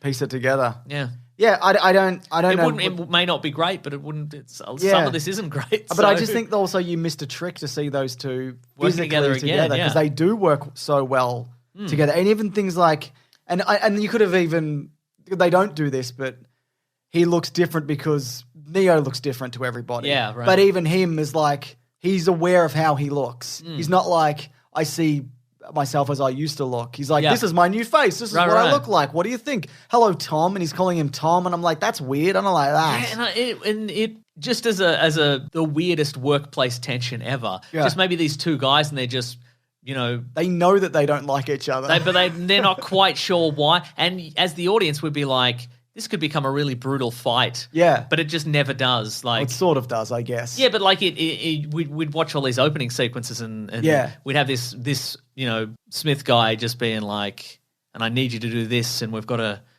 just a meeting would become really tense and unpleasant. And you're right, it doesn't work with Neo, a character we're very familiar with, and just some guy. And there's a moment where they have a big punch up, like earlier on in the movie, and the way that fight ends, Neo just does his big push power, and he like flies through a wall, and then he just doesn't come back into the room. Yeah. And like they're all afterwards the fight, they're standing and they're like, man, this is a heck of a whatever. And I'm like, you better fucking move because he's like, isn't he coming back? That guy who could kill you probably, who's also got time speed up powers also for some reason. Yeah. Neil Patrick Harris plays, I guess, this version of The Architect, the newer version. Yeah, it's not The Architect, it's a newer program. Yeah, it's a new program called The Analyst because he's Thomas Anderson's therapist. He gets great results in terms of batteries. And he's working for somebody else. He's working for the Suits, who we would maybe meet in the sequel. That big screaming face, I reckon. The big screaming face that screamed at Neo. Oh, yeah, Maybe he was the big screaming face. He said he was there when Neo died. Yeah, right. So he could have been anything, I guess. But that was all right, I guess, as an inclusion. But also sort of, again, it's this, it felt like this very muddled mechanism of like, well, you've got bullet time, but I've got actually super bullet time, so no matter how fast you move, I actually can move faster. Yeah. But then at the end, it's just like, oh, you can move faster. Yeah. Okay, how? Was it the power of love again? I think it was. At the very least, together, at the end of Revolutions, at least the mechanism for defeating Smith was Neo connects to the machine mainframe, and then when Smith absorbs him, he connects to the machine mainframe and he gets annihilated or what have you. Yeah. At least that system was set up and kind of paid off. Yeah. But I didn't understand. He just walks into the room and is like, hello, I'm also fast. Yeah. Yeah. And there was no, again, it's just Neo and Trinity believed in themselves more, and they found each other. It was a little bit forced dyad from Rise of Skywalker. And look, I don't know, but maybe it's the Trinity literally of those three together, which could mean he could do that. I'm not sure. I'm sure people will send us their theories and reasonings, but I don't think there's a very clear understanding of why this happens. Yeah, and again, it's sort of to me it erases kind of the tension of the final action sequences of like, well, Neil Patrick Harris's character holds all the cards, and he can, he makes an agreement with them that he won't harm them if Trinity wants to leave, he'll let them go. But then he's like, actually, I've changed my mind. Okay, well, there's some tension, but now how are Neo and Trinity going to get out of this? I guess they just are. They're going to get on a motorbike and drive away. Do big push powers. I mean, Neil Patrick Harris could probably just stop them, but he doesn't again. Oh, because he's distracted by Smith. Agent Smith. Does a big punch at him. But why doesn't the analyst powers work on him? I don't know. Yeah. That's what I'm saying. Yeah. Also, the French guy turns up screaming at one point. The Merovingian, yeah. And I thought, wow, that's really interesting to find out what happened to this guy. He survived multiple versions of the Matrix, and he used to be within the Matrix, and he was somebody, and he was all about high society and art. And when he turned up, like some of the people he seemed to be with were also remnants of the old Matrix. All And the I think exiles, some of them were actually from those movies. I'm pretty sure there was some returning. Look, I couldn't tell you about returning there. actors, but I think they're supposed to be his henchmen. Yeah, I think, that's right. But then he just starts screaming. And it's like, you can't understand him. Yeah, again, and this movie, again, is, in some parts for me, is a victim of if you don't have the best sound system in your cinema, or you're not watching it at home with subtitles, maybe you don't understand what's happening. You're right. It was something about we used to have art and we used to have books and we used to have music and theater and what have you, but now it's all sequels and blah, blah, blah. Okay. Oh, I get it. Yeah. That's what the movie's about. Yeah, but also, I mean, we know. I kind of feel like anything this movie was trying to say has been said better by YouTube video essays and about also similar in these things. Movies. Yeah, in other movies in this franchise. Yeah. I even like the idea of like a new thread in this where a lot of maybe half the people are bots, and you could be living with one and you might know something's not right, but you can't tell because they're AI and which is close to human as you can be. But then they all get zombified, and then there's like a crowd swarming thing like that. That is not interesting, or it's not done interesting. Not much is done with it interesting, other than they use them as like bombs at one point. Yeah, which I feel I've seen somewhere else. As you're thinking of Fast and Furious and the car zombies, that's what it reminded me of. Yeah, no, you're right. It was. Yeah, maybe it was. Yeah, but I didn't think that was a bigger threat than 3 agents who could beat you to death with one hand. You know, but I did find it interesting that they gave Trinity, because I'm pretty sure her kids were not really this as well. They give her a family, and she's like, I don't even know if I wanted a family. I turn around and I'm stuck in this, and I don't know. Like, I can't do my own thing. And again, it's about the noise, and you can't think. And she strikes me as a person, or they paint her this way, where she never wanted this, and they gave it to her. And then at the end, you see, because she punches Neil Patrick Harris. She punches her husband and kids. Yeah. She punches him into the ground, through the ground. But just like... She does that thing on one of her kids where she flicks her fingertips into their throat, and they go, ah, ah. But she's a good person. And so they know by giving her a family that even if they're fake, she won't break free of that. Yeah, right. And she's mad because they did that to her. Yeah. And I think that in itself is a really interesting concept where they took a flaw of hers and just completely like trapped her. And they know Neo would never try to escape as long as he gets an unlimited supply of little coffees. He's having a little coffee at a windowsill. Ooh, espresso at a counter. Yeah. Yum, yum, yum. So it kind of just becomes the end of the first movie at the end where Trinity can fly because she's also the one because of the power of their love together and whatever. Yeah. And Neo's like, who's doing this? You're doing this? And just like, I'm doing it. I think the biggest laugh in the theater we got, the session that I saw it at, was when Neo tries to fly and he's just like, nope, not working. And that was fun. That was a fun little thing. Sure. I don't disagree. He's good. I mean, they're both good. They're terrific. I can't. You know what? I think I wanted more boardroom scenes. Yep. Just more scenes of him. I'll never be happy. And this is the sequel to a movie that came out 20 years ago, and it's been done to death with video essays, and people have watched it 100 times, and there's Matrix Online has its own continuity, and there's all the Animatrix stuff, and probably comic books and all kinds of stuff. No, most people probably aren't going to get the combination of those factors into a sequel and that's the thing that they wanted. Yeah.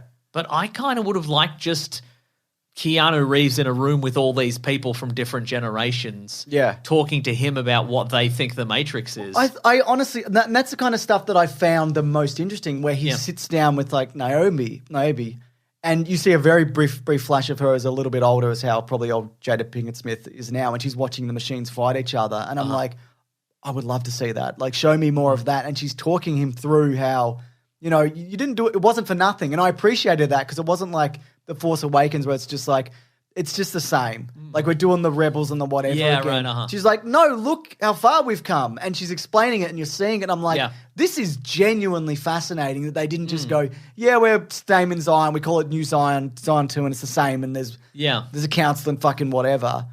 That's all great. Like, genuinely. And like you mentioned, the boardroom scenes and just the idea that he's got this horrible mate who's just a bot, who's essentially an agent, who's just designed to just fucking waterboard him with nonsense all day. Right. Like, that's really interesting as well. Yeah. I would have just liked, just like the, and then, they would never have made it, but like just minimal action and just long conversations about what people think the Matrix is now, or what it should be in the future, or that kind of stuff. I don't know. I also thought, and I think this is the part that I enjoyed least of all about this movie, is they turn up to Neil Patrick Harris's house at the end and they like punch his jaw off and then they give him his jaw back because they've got unlimited Matrix powers. Why do they have unlimited Matrix powers now? Because he did in the end of the first one, sort of. I mean, it's beyond that, but they can do anything. Why did they have more power? Is it because they embraced the duality of themselves, I believe and they were finally connected in a special way? Yeah, and they can. So why did that never happen before? Because they embraced the duality of themselves. They both have it or whatever. Yeah, they're both the one now, I guess. Yeah. Yeah, and then they just went, we're going to remodel the world and we're going to give it rainbows, which I assume is like,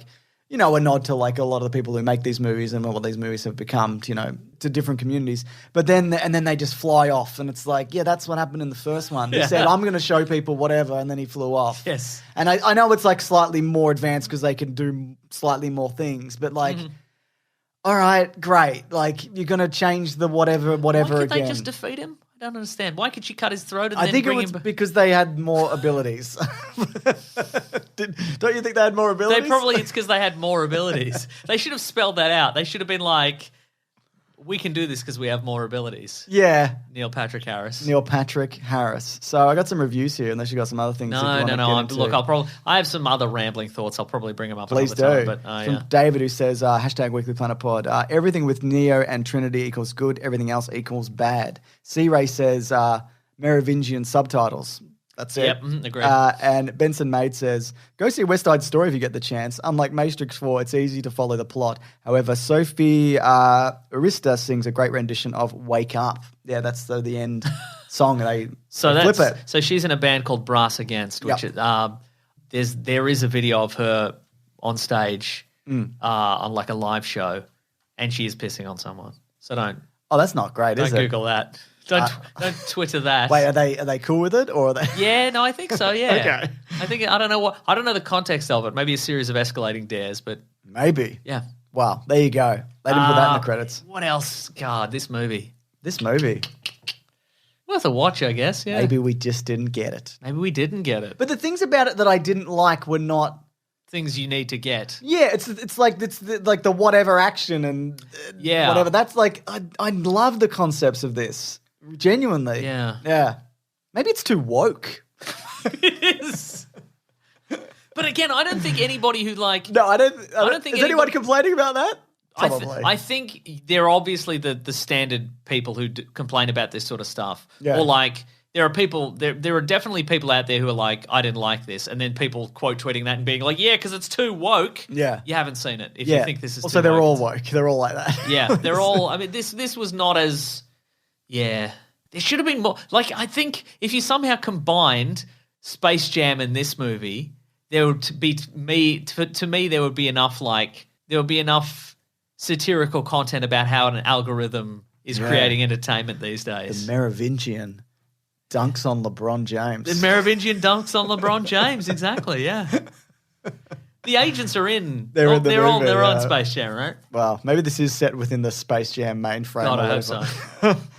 Yeah, so there you go. Look, I'm disappointed. I'm not going to lie. Maybe we should gather our thoughts and then have a little segment at another time where we just go. Why don't we give it 10 years?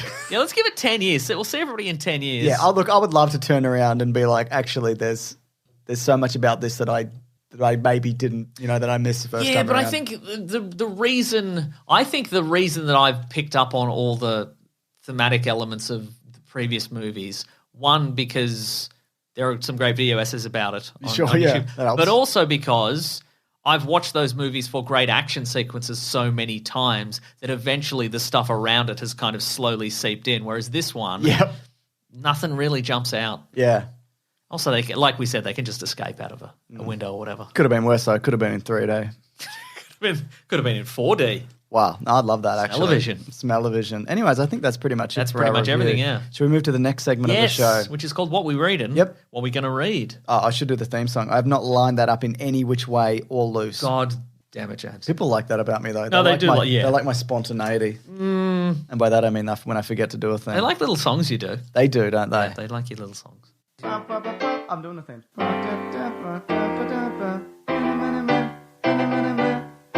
Westworld. Very good. Now, I said I'd stop doing that when the next season of Westworld starts. And there's a trailer this week. Uh-oh. Wow. But, doesn't mean I'm going to commit to that. What if they were never to produce another season of Westworld? You'd be committed to this bit, and I call it a bit very loosely, forever. You think I can't do that? No, you could. You could. I'm just saying it would lose whatever remaining grounding in reality it had, or it currently has. That would go entirely. Absolutely. Anyway. I'm just checking on the date on that. It just says it's in the scissor reel for the 2022 slate. Summertime. It says season 4 picking up, blah, blah, blah. The video also confirms that. Yep, no, I don't know. Doesn't say. Great.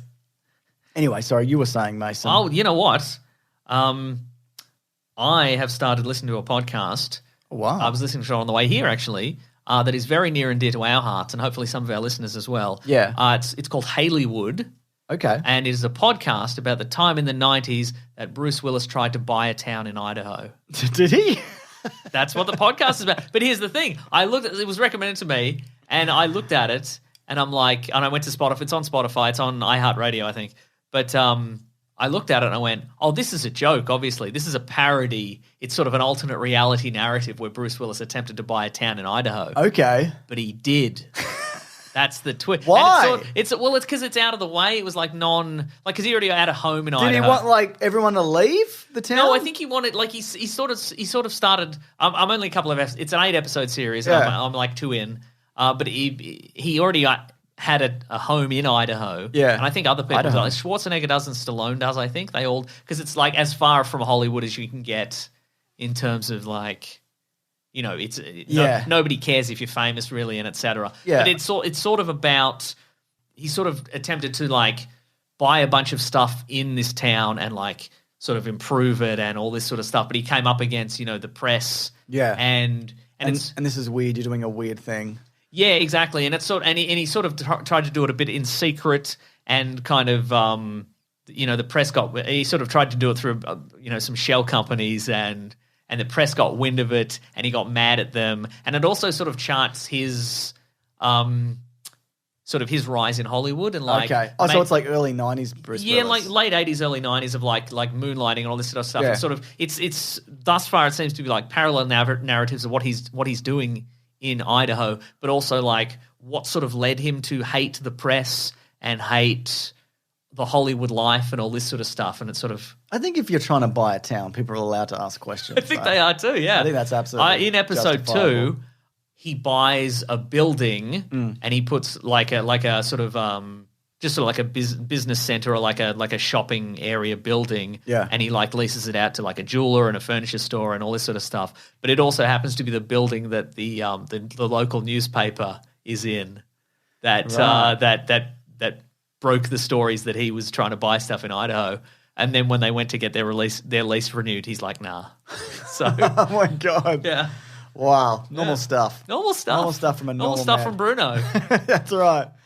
When is he going to bring back Bruno, his musical alter ego? Might already be back, and we don't even know it yet. The re-return of Bruno. This is from the HBO Max Westworld wiki. Unnamed sources within the company indicate a project air date in May of 2022. Oh.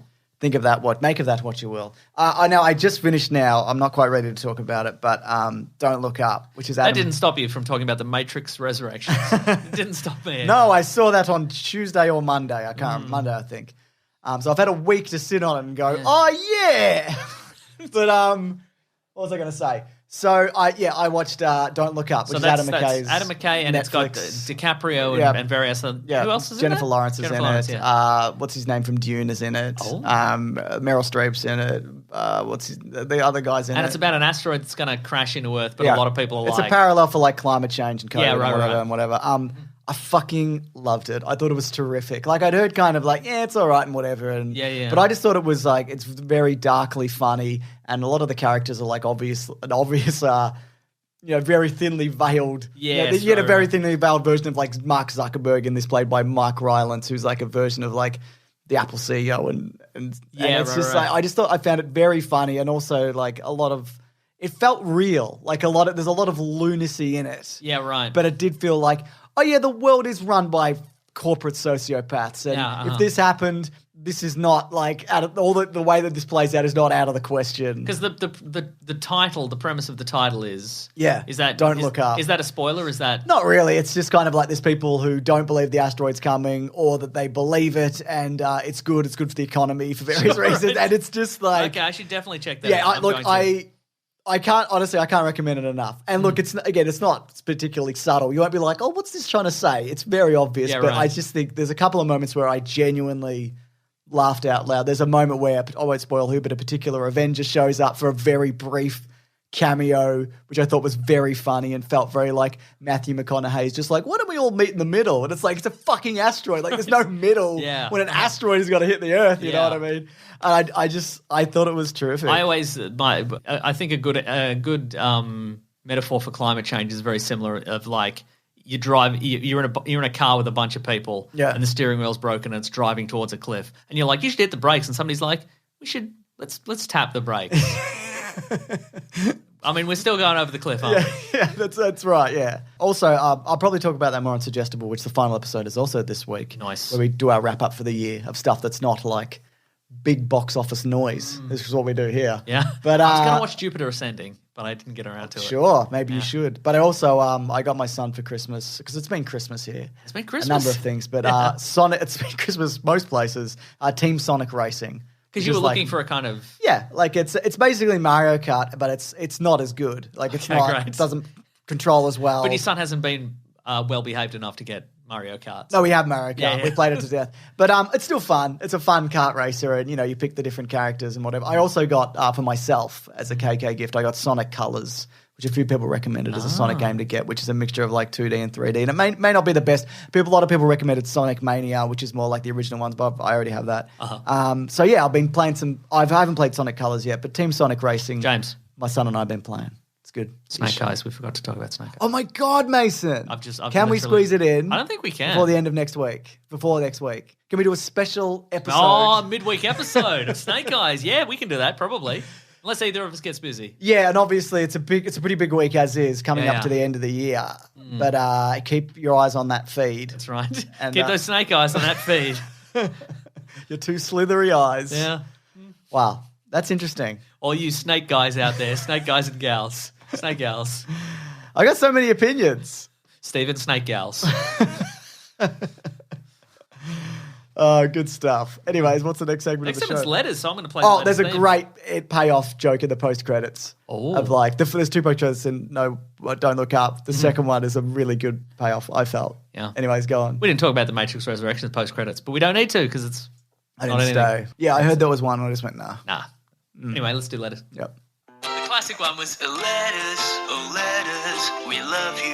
Some letters, they're only a day away. You know they're here right now. We're going to do letters. Wow, I want to do letters. And if you want to do letters too, you can hashtag weeklyplanetpod on Twitter or go weeklyplanetpod@gmail.com. Send a Gmail over to Nick Mason's personal Gmail. Gmail.com. Gmail.com. Yeah, just email anybody at gmail.com. It'll get to him. He'll find his way. It's like one of those Santa's, those letter boxes. I'll get it eventually. It'll get to him. Yeah. So, and then I'll get you eventually. Wow, me? I got a long list. Wow, me? Yeah, you and everybody else. Okay. Am I at the top or the bottom or somewhere in the middle? I'm going to get you. Okay. No, I know that. This is from Gavin. Hello, Gavin. He's emailed in. Subject line, thinking about the Weekly Planet behind a dumpster before my brother's wedding. Okay. Hey, James and Mesa, messaging you while very excited 2 hours before my brother's wedding, but for some reason thinking about the podcast. Just wanted to ask, what's your favourite romantic subplot in a comic book or action movie? Oh, wow. And can I be the official best man sending tweets behind a dumpster of the pod? Sure. Yeah. Do you reckon he's punching a dart back there before the reception or whatever? Yeah, I reckon, yeah. Or vaping? Yeah, or eating garbage. Yeah, it could be eating garbage. Probably eating garbage, actually, yeah. I can just say, wait for the reception. There'll probably be some food there. Yeah. I think. Yeah. I mean, you can't go past Lois and Clark in any... I guess in any medium. Any medium, but most of the mediums are there. Sure. Yeah, okay, that's a good Always one. pretty good. How do you feel about How do you feel about a Peter Parker, Mary Jane in the original Spider-Man trilogy? I thought Emma Stone and Andrew Garfield had a good chemistry. Comic book or action movie? Action movie. Yeah. How do you feel about Under Siege? When that woman jumps out of the cake. Yeah, it's Steve the guy's like, I'm just a cook. Yeah, that's pretty I'm good. Just a cook. That's very romantic. And I might be a real low sex criminal. Yeah, that's good romance, I think. I mean, best comic book romance is obviously Reed and Sue from the Fantastic Four. Well, that has yet to be translated to the movies, I think, in any proper sense. He does that dance. Remember he does that dance? Oh, he does the dance. Yeah, that's true. Yeah. It's a good movie, I reckon. I think it's a very good movie. Those are some good examples. I'm trying to think of an action movie. I guess some people would say the True Lies, I guess. Oh, yeah, okay, yeah. And, all right. And that, that's, it's got the strip tease as well, I guess. Yeah. If you were so inclined. What else? Neo and Trinity. That's a good one. I feel it's more believable in this one than it is maybe even is in all the previous Maybe movies. their chemistry has grown between themselves. Yeah. You felt like they missed each other and enjoyed being together. Yeah, can't fault him. Yeah. He also should have cut his hair. It's weird. Just giving him John Wick hair. I don't like it. No, I like it. I think it's a different universe, man. He just looks like John Wick. Even dresses like him. It's true. I don't know. Just thought it was strange. Yeah. Anyways, I got one here from Eddie who says, #Weekly Planet Pod. Ooh. So having covered the Animatrix and it being a Batman-heavy year next year, reckon you could take a look at Gotham Knights animations. #Weekly Planet Pod. Have you seen those? No, what is that? So in between Batman Begins and The Dark Knight, they released, it was like an Animatrix of Batman vignettes. Ooh. And with different animators and whatever. And again, it's Warner Brothers, so it's probably where they got the ideas from. And it's a number of like little Batman stories that are very loosely connected to the Batman Begins universe. Oh, I see. But they're a little bit more fantastical. There's like he fights a guy with portals? Yep, maybe generate a portal machine. Remember. Probably makes a portal machine. Yeah, it's cool. I like it a lot. Okay. I remember liking it a lot. So I think it was good fun. Nice. So yeah, I'd like to look at that because we're probably going to do the Dark Knight trilogy this year. I'd imagine. Gotham Knight or Gotham Knights? What is it called? Yeah, I think it might be. I remember the cover actually. I think it's Gotham Knight. Yeah, Batman Gotham Knight. Yeah. So it came out in 2008. So it was just before. Yeah, I do remember that. Okay. Yeah. I don't think I ever watched it though. Which is interesting. Yeah. So the Japanese animation studios. So in between Batman and the Dark Knight, the segment filmed. Yeah. So it's supposed to be. It's not, but it's supposed to be, and it's got Kevin Conroy and whatever. Anyway, all the grades. What's next, Mason? James, this is an email. I love from email. a different person. Oh, you can even believe it. I don't believe it. Wow. This is from Retro Prawns. Oh. Subject line, Metroid vasectomy. Hi, James and Mason. Just want to say thanks for the great content that's been keeping me occupied while I recover from my second vasectomy. Okay. My first one failed because my balls are too powerful. Doctor's words, not mine. Anyway, while I've got you, with Metroid Dread launching a couple months ago, have either of you played it? I haven't. I have not, no. Neither of us played it. Just curious who you think could potentially play Samus in a movie adaptation, given that Sigourney Weaver is like 70 now. You could still give it to her. She could still can do I please be the official... That sounded rude. I didn't mean like that. I see. Can I please be the official double vasectomy guy of the pod? I think we might even have one. We've had a lot of vasectomy emails. That's given me pause about my double vasectomy. Oh. I think it'd work first time for me. Yeah, okay, cool. I don't think my balls are that powerful. I understand. Sure. Yeah. Great question. Yep. Was Sigourney Weaver ever in the running? Maybe if they were making it in like the 80s or 90s. Yeah, right. Okay. I think, well, I just saw her in Don't Look Up, but Jennifer Lawrence I think could be good. Jennifer Lawrence would be good? You know she can do action because she did the Hunger Games. Yeah. What about Florence Pugh? Yep. We're just going to name famous blondes, aren't we? Sure. What about Elizabeth Shue? Because it rhymes with Florence Pugh. Yeah. What about Elizabeth Banks? Yeah, okay, sure. Yeah, I think she'd be cool. What about Emily Blunt? Not blonde, but could be blonde. Could be blonde, and also doesn't necessarily have to be blonde, but also does future action sci-fi stuff also. You have to be able to fit in the Metroid suit. You don't have to. So you have to have those big bulbous shoulders. It's all CGI. Nah, you don't have to fit into anything. You have to be able to fit in the suit. Yeah. You have to be able to roll into a ball. You have to be able to just contort yourself into the ball and then spin around and roll on the floor. Yeah. I didn't get that game because I'm not a huge fan of Metroidvania type games. I don't like all the backtracking and the maze work that a lot of them have. Here's the thing, I am. Yeah. But I don't. The mechanic is. It's called Dread because there's a sort of you get a few of them. Yeah, you get stalked by this kind of sort of robotic creature that you can't quadrupedal. Yeah, you can't. It's called an Emmy, and you can't hunt it. Yeah, like it hunts you, but you can only destroy it under certain circumstances. And I'm like, I love a Metroidvania, but I don't love that mechanic. Oh, see, that's the bit that I liked. All right, okay. Yeah. But again, I haven't played. We should play, James. We should buy a copy together. Yeah, and then I can play I can do all the backtracking. Yep, and you can fight I would love that. So it'll be just be me, just in a room. Oh, okay, collect the key. Here we go. All right. I'm like, James, the monster's here, and then I throw the controller, and then you run from it for a while. I played them a little bit, but not that much. But I quite like the first person shootery ones. Yeah, okay, right. Yeah, and I wouldn't mind if they remade a bunch of those. And I think they also have the Metroidvania elements, but I think I find it less confusing in a first-person perspective, maybe. I don't know. Anyways. And also, like, there's some... Metroidvania has been done so much and so well in so many other games that I don't know whether that would be the first one I would even go to. Like, I'd probably go, Google, what's the best Metroidvania game, and just get that one, I guess. Anyways, this is a tweet from River who says... what's the verdict on these? I've never tried Australian candy before, #WeeklyPlanetPod, and it's a picture of a violet crumble. Love them. Now, there's two kind of popular... chocolate-covered honeycomb chocolate treats. And we don't call them candy. We call them chockies. Chockies. We call them chockaroos. That's right. And even if they're not made of chocky. That's right. We call them chocolate and non-chocolate chockaroos. That's what we call lettuce. Everything is chocky in Australia. Right. Anyway, the violet... Unless it's pud. Yes. The violet crumble is, I would say, easily the less popular one. Okay. But as opposed to the crunchy. I think it's better. I think the violet crumble... I love a crunchy, don't get me wrong. I think the violet crumble is also better. Yeah. It's the way it shatters the matters. That's the way that it's... That's right. It's sold. Yeah. It's a much crispier snap.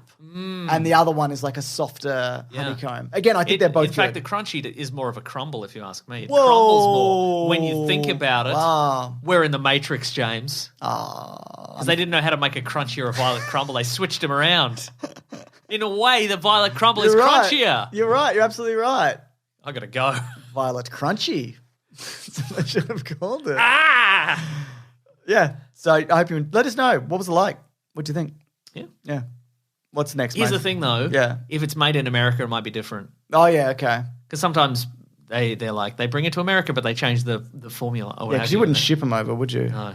Yeah. So, I don't know. Let me check where they're manufactured. Okay. This is an email from Victor. Hello, Victor. Dear James and Meso, I've been listening to your podcast since pretty much the beginning, but this is the first time that I'm emailing, which feels strange. Vast amounts have changed in my life since I started listening to your podcast, but I feel like you have been one of the few constants. You've never failed to make me laugh and have directly affected my vocabulary. Yes. Probably because of chockaroos and so forth. Yes. I hope you soon start saying chockaroos. I'm not even that into movies anymore, but I find you two so entertaining and refreshing to listen to that I think I could listen to you talk about anything for hours. Wow, thank you so much. Yeah. I'm sorry you fell out of love with movies. That's right. Sorry to hear that. At least you love podcasts from idiots. Exactly. I feel like I've grown up with this podcast, and you two have helped me get through many hard times without knowing, and for that I thank you no end. I feel like I should have written sooner, but it never occurred to me until I became an adult recently and realized how important your podcast has been to me, so I just felt like I really wanted you to know. I'm sure you get plenty of emails like this, but I can't thank you enough for what you do, and no podcast will ever get anywhere near you as my favourite. Wow. Keep up the work. Good work. Victor from London in England. I don't think that's true. I think you'll one day find a podcast that is superior to this podcast. Like a podcast about Bruce Willis trying to buy a town. Exactly. Yeah. Or my podcast of the Sex and the City recaps that I do with my wife. Or the Bruce Willis thing that I said. That's right. But the one I said more so, I reckon. Yeah. Aside from Australia, it's common, the violet crumble in Hawaii and a selection of other places, including Hong Kong and California. Ooh. So I'd imagine that they can also be found in import specialty stores, etc., across the United States. So if it came from an import specialty store, they might not actually be manufactured in the US. I think that one there. Look at the picture of that. Do you have the picture there, James? I can bring it up. Okay. I think that one has a like an American label on it. Wow. I think it says like mate Australia's own violet crumble. Australia's own, mate. Australia's own violet crumble, mate. Come and get a bloody bite of this, I reckon. Cobber. Mason, yes. Is that time to wrap up the show? Or it is time to wrap up the show, James. Folks, thank you so much for listening. This is our last episode of the year. But of course, we've got another at the start of next year, we have the final episode of the year. Oh, you're right. Australia's violet crumble. Yeah. Interesting. And on the Australian ones, it says Violet crumble from here where you are currently, where you live. It also says net weight, 1.75 Oz. Like which is Australia. not our unit of measurement. Which is ironic, isn't it? No, we don't use Oz. We use gram. Yep. That's interesting. I'm just going to find a version of the Australian one. We use America. It's a 45 America chocolate bar. We use Yank. That's right. It's 45 Yank. Yeah. It's 45 Yank bar, James.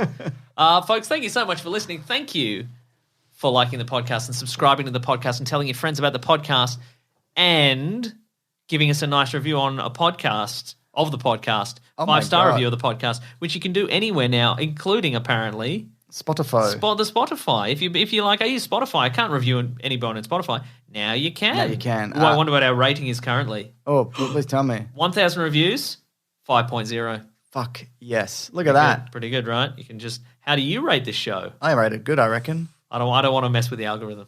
Yeah, that's true. Yeah. I don't rate my own shows. That's right. I mean, they're good. It's a bloody good show. Mate, don't rate them. Don't reckon they're no good, mate. James, you got any I got 2 5-star here. reviews there? This is from brackets Hitman, brackets like the games. This podcast over the years has taught me much about fashion, with James's keen sense for wigs and haircuts and Mason's innate style for suits and watches. This pod has helped me become a master dresser and haircut/wig wearer, which is important in my profession because Hitman, like the game. Oh, very good. That's a 5-star review. That's a good one. And combined, we make one Agent 47. I don't know if you know that, James. This is from either Spencer Briscoe or Aiden Alias, because that's the username, but it says Spencer at the top. Also 5 stars. It says, listen to a man go mad while his friend negs him. I've been listening for a few years now, and one of the hosts, James, has slowly gone mad over the course of the show. It's great, whether it be weird vendettas from years ago, rants about local specific things, or a gorilla eating Greek cuisine. James continues to spiral week after week. I love how that's the way people see me. They're just like, this man is fucking broken to his core, and we love it. We're here for it. That's right. Better him than me, they say. The co-host, a.k.a. the real host, as he has been on 2 more episodes, Nick Mason, seems to subtly add to James's madness by derailing the show like a twisted Jiminy Cricket. The show is great, with good personality and chemistry. Also, one of them is a puppet or something, and the other is sometimes uses a fake name. 10 out of 10, unless they don't read this, then boo. Whoa. Well, I did read it, and thank you for the reviews. That's right. Terrific Folks, stuff. If you want to get into contact with us, you can go to weeklyplanetpod at Gmail, at Facebook, at Twitter, at Bandcamp. You can go to the Planet Broadcasting Great Mates Facebook group. You can go to the Weekly Planet Pod subreddit and Discord. Yeah. You can also tweet at us. Yep. You can actually tweet at Rob Collings. Yeah, that's right. He's at Rob Collings on Twitter. He's at Weekly Planet, the Weekly Planet on Twitter. But he also has his own as well, like you mentioned. Yeah, that's right. You can find me at you can find me at Wikipedia Brown on Twitter. Yep. And Nick Maso on Instagram, NOCKMASEAU. James is Mr. Sunday Movies everywhere. If you want to support the show, you can go to patreon.com/Mr. Sunday Movies. You chuck in a buck. Namaste. Or any amount you want, any amount you wouldn't miss. Yes. 5 cents? 5 cent. Maybe. Does that work? I don't know. You can give us 5 cent. You give us 5 cents. I actually don't know if if every that single works. person gave us 5 cents, we'd be rolling in dough. If we're like everyone on Earth. Yeah. Give us 5 cent. It's 5 cents. It's interesting. 6 billion. 8 billion? 7 billion. Do you want me to do the math? Yeah, you do the math. Okay, you keep going. I'm just going to get out a pen and paper. That's how I do things. Get your I'm like abacus one out. of those guys. What do you even need a calculator for when you've got a pen and a paper? And a pocket full of dreams. Hey, idiot. Nobody thinks that's a good idea. Or you Everyone can thinks sign up you're to a loser. bigsandwich.co, $9 dues per month. How many O's in that billion? Maybe I do need a pen and paper. I can just look it up. Hang on. I can just look it up. 9 zeros. Sure. It depends on your definition of a billion, though. It does, doesn't it? 8 zeros. I don't know. I've got it. It's fine. Okay. It's 9. You're right. Okay. Folks, Yep. you sign up to bigsandwich.co for $9 dues per month. We've got all sorts of bonus podcasts and movie commentaries, Die Hard commentary, as mentioned. A lot of fun. Big time fun. I agree. Holiday tradition, I think. I think so. Also, if you want to track it down, if you weren't listening this time last year, also on YouTube, we've got our Jingle All the Way commentary. Oh, that's right. Yeah. And there's movie commentaries bonus podcast. It'll keep on rolling even when we take a couple of weeks off. Yeah. Holiday times. That's right. That's the plan, isn't it? Yeah. And thank you to The Brute and The Basilisk and Rackham for all the musical themes. We've got T-shirts on TeePublic. You just search for The Weekly Planet. Yeah. Get one that's of right. those. Get one of those. Whole show, I reckon. Good. I think so too. Next week, big time wrap up, awards, Snake Eyes. Snake Eyes first, obviously. Yeah, Priority yeah. number 1, Snake Eyes. Priority number 2, Snake Eyes spoiler review. We're going to do non-spoilers and we're going to do spoilers. Yeah. Also, it's $350 million. God, I would love that. I even split two ways. That's actually a lot. I'd buy that town of the Bruce Willis one and then just burn it down. And they'd be like, why should we sell it to you? And you'd be like, I'm not Bruce Willis. And they'd be like, all right. Yeah, and you can say whatever you want about me. I'll do all the interviews that you want. That's right. Apparently, he rode a horse down during a parade. They did a parade. And he was at the front of the parade on a big horse waving. That's so and they took his photo and they put it in the paper. And he's like, how dare you? God, that's weird, isn't it? Yeah. I wouldn't do that. No, I would if I had $350 million. Yeah, nice. Anyways, thanks everybody for watching. Grab that Gemma, guys. We will see you next week. And have a safe and happy new year. Oh, yeah. What are you doing? Let us know. Yeah. You're going to be behind a dumpster doing New Year's stuff? Eat a violet crumble behind a dumpster? Having a crumble dump? So we call it? We call it having a crumble dump. Good stuff. Goodbye. Bye. It's my favourite character from Harry Potter. I was going to say that Mason did a joke while I was putting the end sting in, and it was worth me coming back. We never come back after the sting. That's true. You already said it. I did. But I think they muted. The start of it was muted when you started to talk. Oh, well, I'm just going to say it's my favourite character from Harry Potter. It's great. Crumble Dump. Crumble Dump, the great wizard. Crumble Dump. It's great. I love it. Yeah, we like to have fun in the room, don't we? Yeah. Okay, goodbye. The fun doesn't stop, does it? I mean, it does. Yeah. As soon as you hit stop. Yeah, it stops now. This podcast is part of the Planet Broadcasting Network. Visit planetbroadcasting.com for more podcasts from our great mates. I mean, if you want. It's up to you.